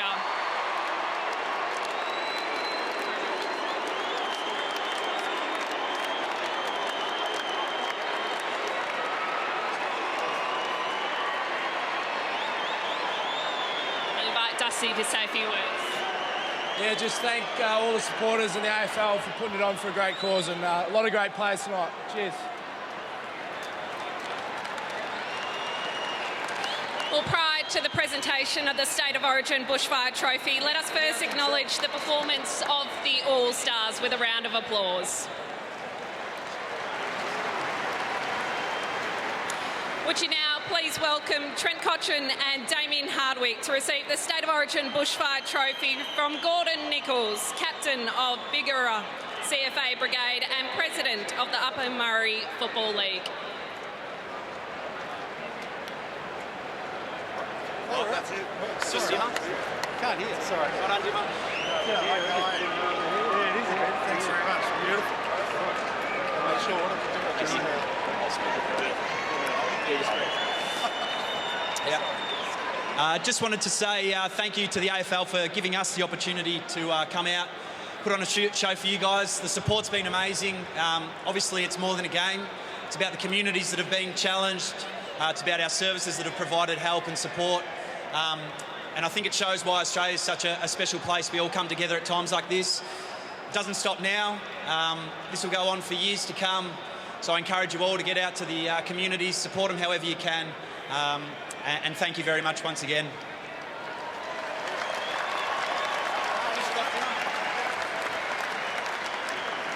Ladies and gentlemen, that now concludes the formalities for the Bushfire Relief doubleheader. Thank you for all your support and enjoy your evening. So, in some ways, not much has changed since September. Dustin Martin gets awarded the individual medal on the big game, and then Trent Cotchin and Damien Hardwick get handled the cup. Still to come. Make sure you stay with us. We're heading back to Malakuta. Who knows what Lingian Moons will bring us from there. We'll have all the colours from the rooms, including roaming Brian. So let's get a couple of more happy snaps from out on the ground with the Victorian team.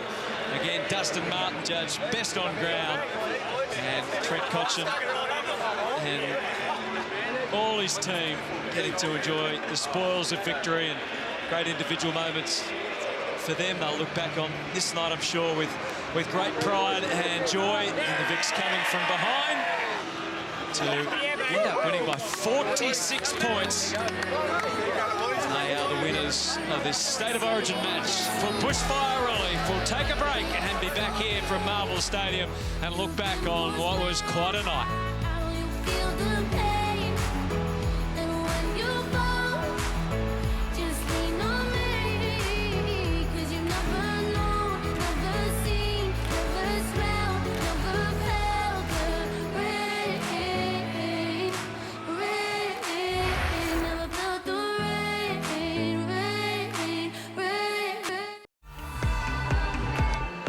So what a night we've seen here at Marvel Stadium. 51,000 people, the biggest crowd since 2013. They've got 39 goals to boot.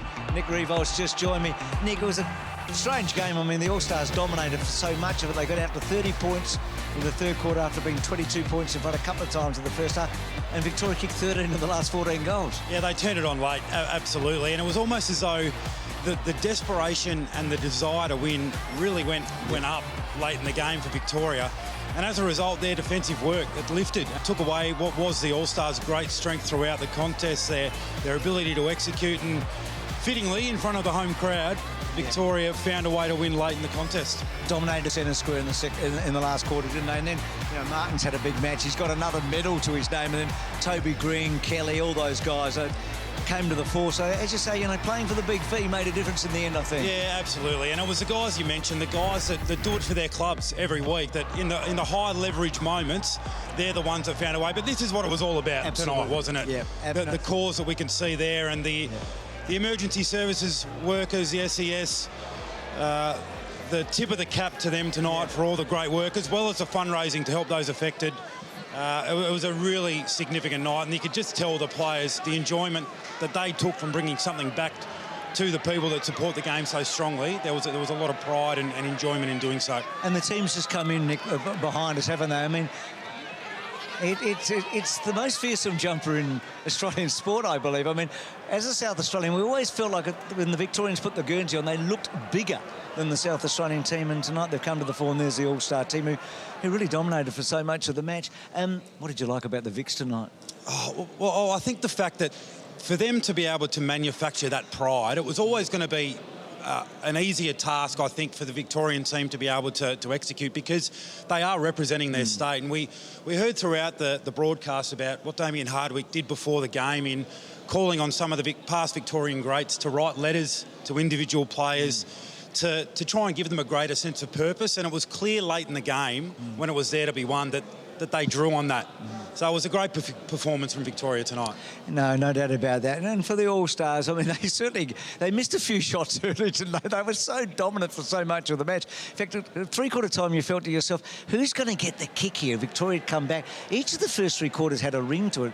All-Stars would dominate, Victoria come back, but we didn't see what happened in the last quarter coming, did we? Well, for a game that was played at such a high level in terms of skill, the one aspect that did let the All-Stars down was their work in front of the goal. goals. Everything else was so slick, and that really invited Victoria back into the game. I feel a little bit let down. I was expecting a rousing Victorian song. What do they sing? Well, I'm not sure. BT might find out because you're going to come out and join us as well. The Victorians have a song, don't they? I'm trying to remember. Not sure.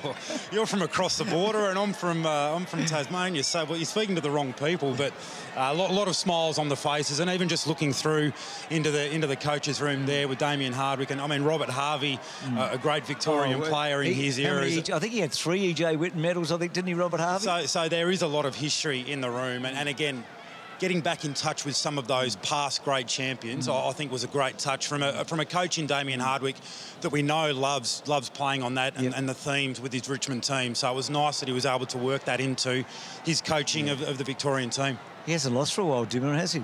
He's in pretty good form. The captain is too. Yeah, no, the captain's in good form as well. So, Cornelio? Yeah, he was great. He was really strong. I thought the All-Stars best player was Cornelio. He particularly early, he led from the front. I mean, all of the Giants players played such a significant role tonight. There were a few out there, and they were all good, weren't they? They were all brilliant. So Green and Kelly, their ability to hit the scoreboard. So Brownie put it on Toby Green at three-quarter time, and he's able to bob up in the last quarter and have double-figure possessions and kick 3 goals. So he was enormous. Whitfield, we know, is a class act, and we saw that on full display tonight. So the Giants boys had a good night. They did. They've got to have a pretty good year, I reckon. Hey, let's go to the All-Stars rooms. Eddie, I'm in the Victorian rooms and you're in the All-Star rooms. How's that happened? I don't know how this has happened, Bruce. You've rigged this. You've been up in the winners' room and 2 Victorians are in the All-Stars and they're looking daggers at us at the moment, Bruce. But anyway, it is fantastic. Hey, Fife, come over here, mate. We're live on air at the moment, mate. A fantastic show tonight. It was, yeah, a really good fixture. I thought the skill level was really hot. Our boys just couldn't capitalise in the first 3 quarters and they obviously ran away with it. Well, geez, you had some chances though, didn't you? You missed some goals early on, but the standard of footy tonight was just fantastic. Yeah, I thought so. I didn't hit the ground for that first half. It was quick. I think everyone's calves and hamstrings are blowing up at the moment, but it was a high-quality fixture. I was going to say, looking around, it looks a bit like that. The boys have walked in, they've left nothing out in the track. They look exhausted.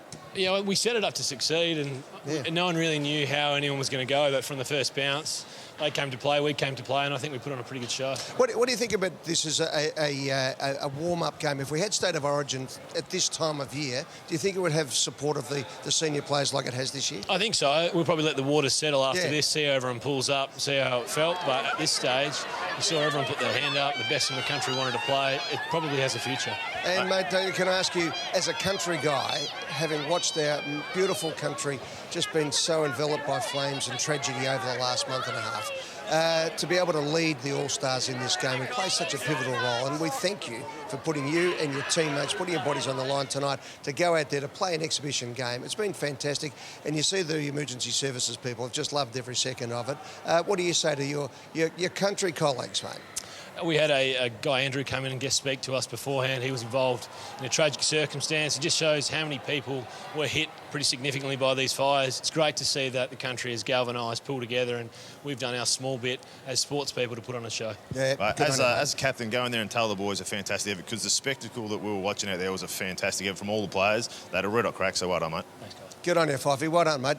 Isn't it fantastic? Doesn't he speak so well on behalf of the footballers tonight? And you being a country boy as well, Hodgie, and being down here, what's your thoughts on all this?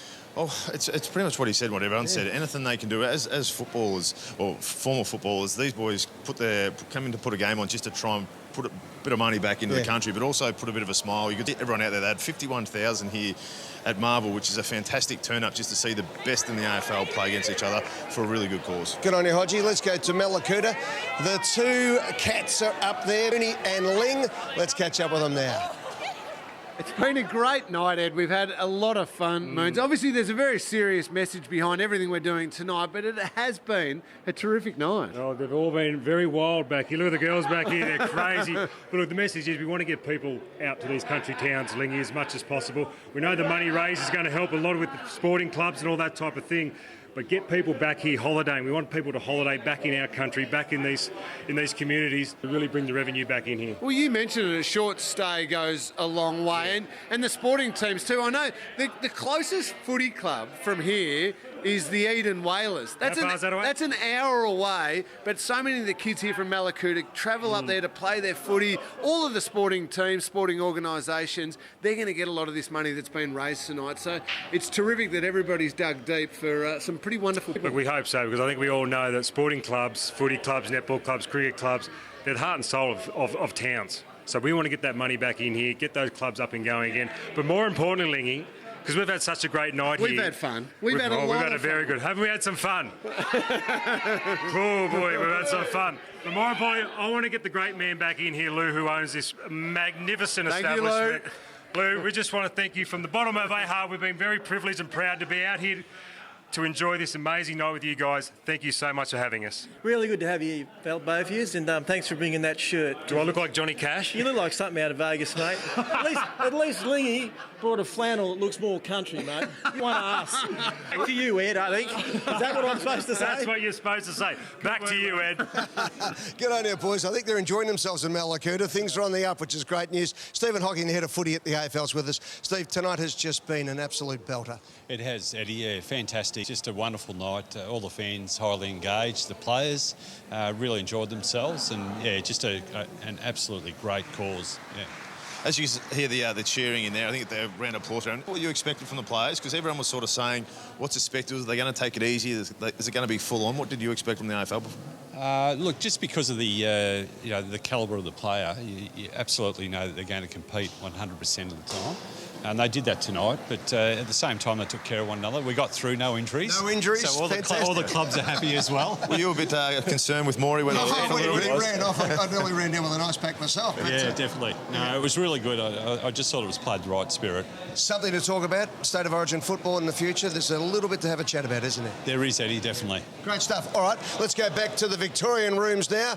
Nick is there with Bruce McAvaney. I think there might be a bit of roaming Brian coming our way as well from the Victorian rooms. Good on you, Ed. There might be. There is a conversation starting about State of Origin football, isn't there? Did it convince you tonight? Absolutely. 51,000 people here tonight. The players wanted to play. The crowd came. It was a great spectacle, wasn't it? And the Vics have been locked away in a room, which is pretty unusual, but they're out now, BT. Now, Rui, I know you've done enough tonight, but can I have that? Say see you later to everybody. See you later. Thank you. Good luck, Rewalt. Bruce, thank you. Is this it for you, or are you coming back later? I'm coming back, so I'm going to hang around. So I'll go and do some of your best work. All right, we'll go and have a look. Good on you. Let's go over here and have a chat with a few of the players. Marcus Bonampelli is with it. Congratulations, Marcus. That was pretty good, wasn't it? It was, mate. In the end, took us a while to get going, but, we worked it out by sort of halfway through that third quarter, and it ended up pretty good. What did you work out? What was the thing that you needed to get going? Probably our ball movement was probably hurting us the most. They were probably reading the ball on the way out off our forward 50 entries a bit better, and we weren't really connecting that well. So quite often you'd sort of turn around, you'd see, Fifey, Cripper or Lockie Neal just getting out the back end and reading the ball well as they do. So once we tidied that up, we definitely went a bit better. Now, your mate, Chris Hemsworth, Mad Dog supporter, of course. How many times have you met him, by the way? I haven't actually met him, to be totally honest with you. We've never been able to cross paths, but he replies to a message every now and again on Instagram, so I'd say we're good mates. Now, he's got the new film coming out, Thor, of course, and what we're doing is on the bottom of the screens will be appearing how you can enter this competition in a minute, but we're looking for one player in the Victorian team that you reckon, because there's a lead acting role going in his next movie, and we're trying to find out one person. Who would be the one person in the Vic team that would take that on, you reckon? What, they're playing? Who are they playing? They're going to be in this movie. They're just going to be playing someone, just a minor part. Maybe Tommy Papley, I reckon. Tom Papley? Yeah, I like him. He's a character. Get the kid off, be good. Pretty lively. Yeah, but he'd be great for humour, from a humour side of things, so he'd be pretty good. And just my little mini survey tonight, is this what you want for the future? Oh, I loved it, and I think the boys did, and it seemed like a great spectacle from my end of things, so hopefully the people enjoyed it, and obviously we raised a fair bit of money for people that needed it. Well done. Thank you very much. Marcus Bonampelli there. Mark Blitzarv's over here. Mark, what did you make of it, by the way? Mate, it was a very offensive game. It was great, though. It was amazing, yeah. Great to be a part of. The ball moved super quick, and you just backed. We had that many elite kicks. You just backed that the ball was going to get to the targets, and it was so easy to read as well. So, all of a sudden, no team defence, one-on-one contests. It's a bit easy to get through, isn't it? Yeah, the one-on-ones are nice. It's the 4v1s you don't like, and the first half they had a lot of them, and second half we did. So, it was fast and fiery, and the lads took it seriously. So I think it made a really good spectacle. Is it here to stay? Do you want it? I want it to. Yeah, I think there's got to be buy-in from players and coaches, but I think we did a really good job tonight. Well done, congratulations. Cheers, mate. Mark Blitzarv's with us there.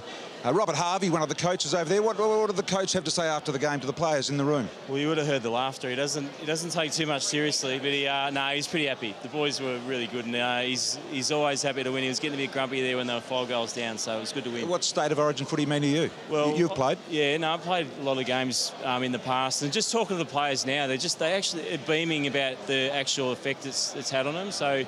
And it's a long time ago when I played, but that's, when you think back, that's the sort of the experience you have with these good players, and that's something they'll remember forever. Well done. Thanks, cheers. Robert Harvey there. Come over here. I want to speak with the lady over here. This is Linda Griffin. Now, Linda is from Zurich, of course, and they were one of the sponsors tonight. Linda, congratulations for being involved in this fire relief game. Now, you are donating $10 per person that came in the venue tonight. What an outstanding contribution from your company. Thank you. We're really proud of supporting the event tonight. I mean, as an insurance company, Zurich has really seen the first impact around the bushfires for our customers and our staff and the community.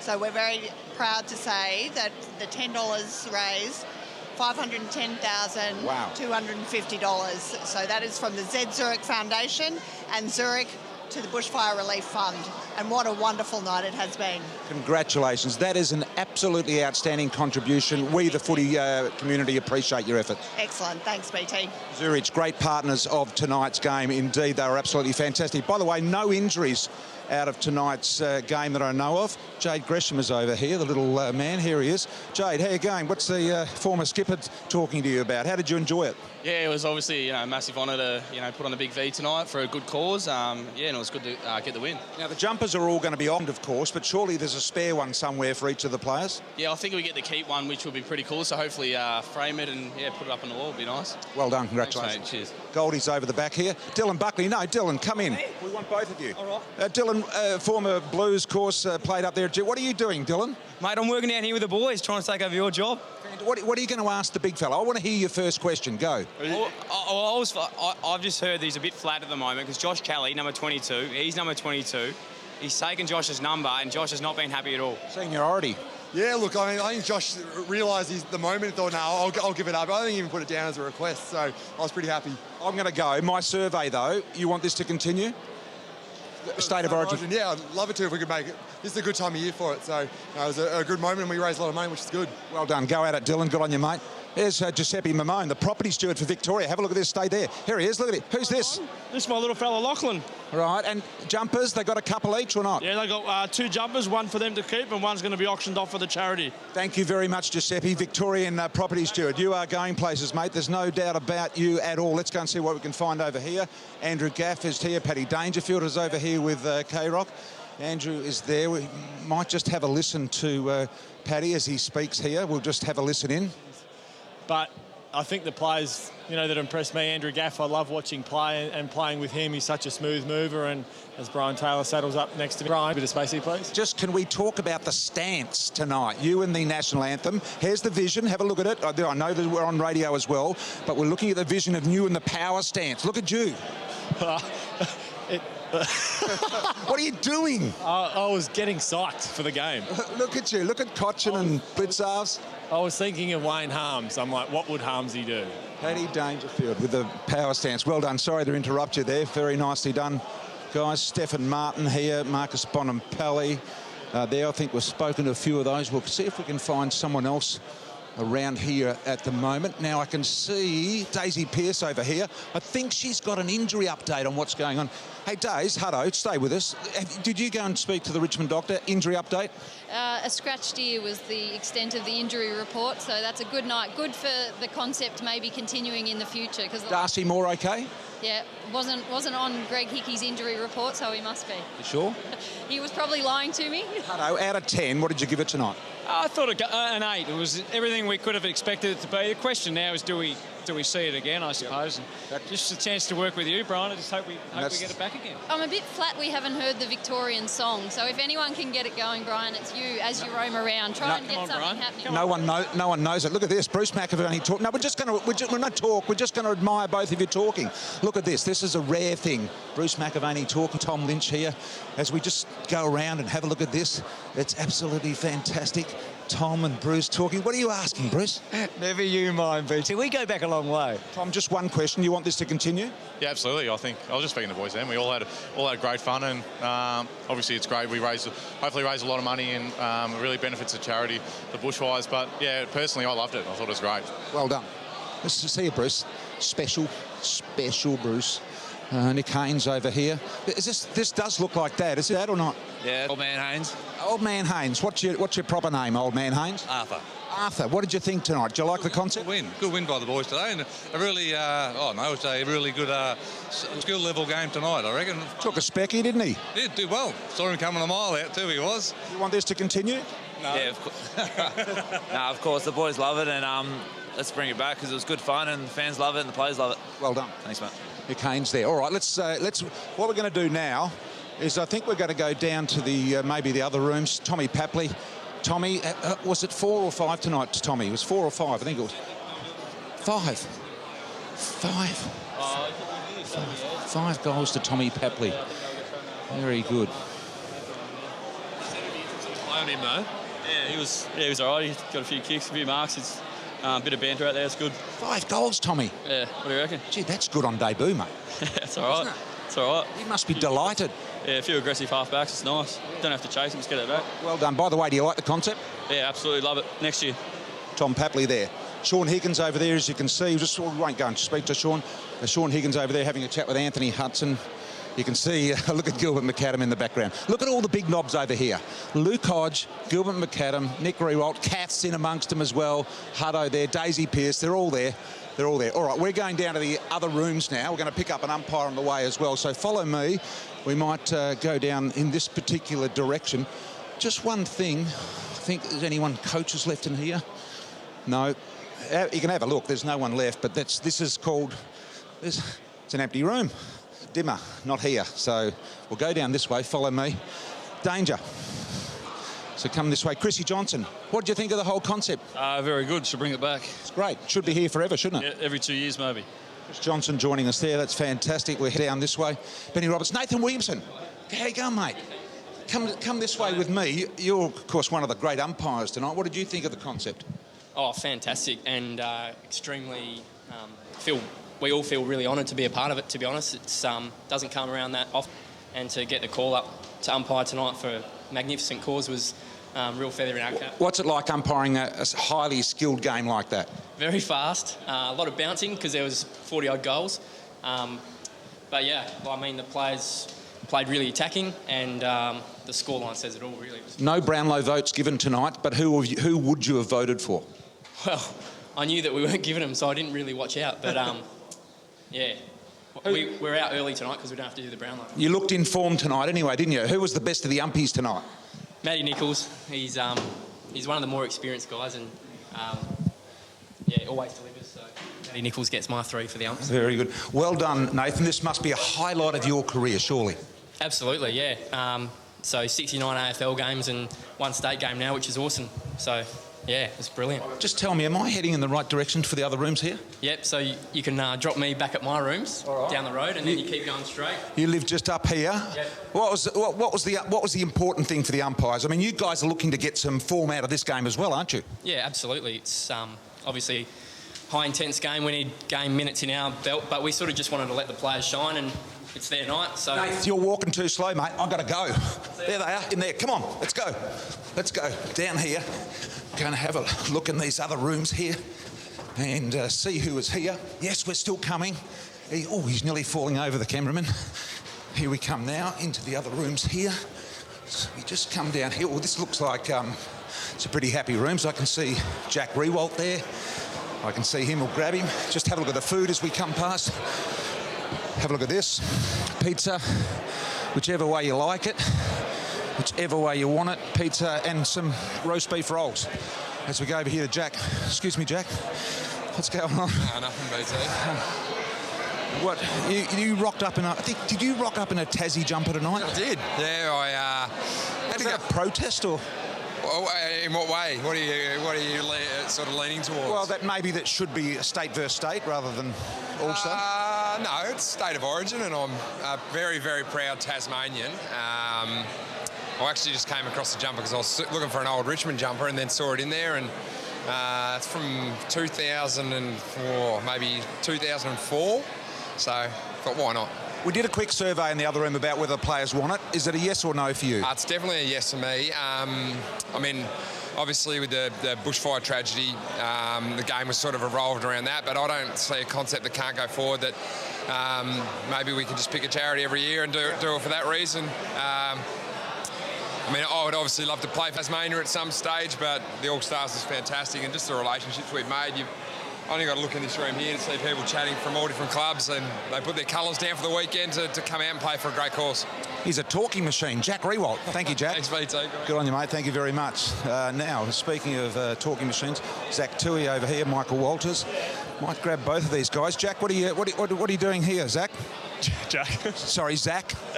Just get in nice and early, save it. Say I was having to do it later. Are these the ones, Michael, that are going to be auctioned? I think so, or not sure. So I'm keeping this one. Right, so you guys keep it. I think there's one that's going to be auctioned and one that's going to be kept. I think the first half was the one that was going to get auctioned, so... You opened things up after you got the afterburners going there, didn't you?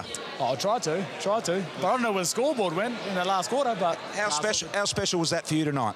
No, it was important. I mean, obviously it was a good cause, but also to see and play with the guys that, you know, that I grew up watching, like Eddie, but also learning game preparation from other boys as well is something different and something that I quite enjoyed. Well done, great effort. No worries, thank you. Michael Walters there with us. Neville Jetta here. Nev, what did you think, mate? Who's this young boy? That's my son. Oh, what's his name? Kyrie.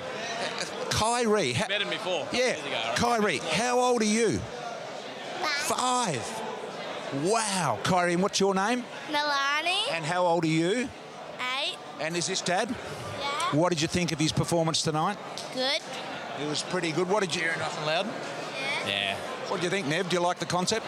Yeah, it's always good to be able to play with the best players in the competition. So, yeah, I'm happy to go around again. I watched training the other night. You guys were as slick as anything, moving the footy around. Pretty slick again tonight. Yeah, I was as fast as footy I've played in a long time. So, yeah, you had to be, obviously, you're playing on the best players, so have your wits about you. Well done. All right, mate. Hello, Mum. Yeah, hello to Nev's mum. Also, hello to all the family back in WA. Hope you guys are watching. Hope we did you proud. Good on you, Nev. Well done, mate. Thank you very, very much. Jeremy Howe over there having a photo. Might just go for a wander around over here. Callum Mills is here. Johnny Longmire. So Callum Mills chatting with Johnny Longmire. Hey, Johnny. Stephen Cornelio here doing great as well. So we can just have a look. And Isaac Smith here. Might just grab Isaac. Stay there. I'll go around here and we'll see Isaac.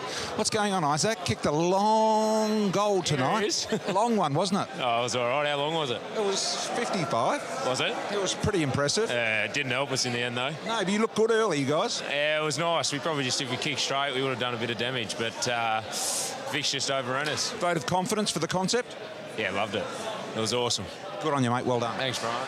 All right, well, we might just about wrap it up here from the All-Stars room. There's a smiling Johnny Longmire here as we just get him in the... But we're not going to talk to you, Johnny, because we're going to talk to you later. But he's pretty happy as well. It's going to be absolutely fantastic. Dusty Martin's around here somewhere. Not sure where he is, but he'll be around here somewhere. But anyway, we'll catch him. So that's about it from both rooms here. Thanks to the umpires as well. We've got a break coming up. Stay with us. There's plenty more after the break.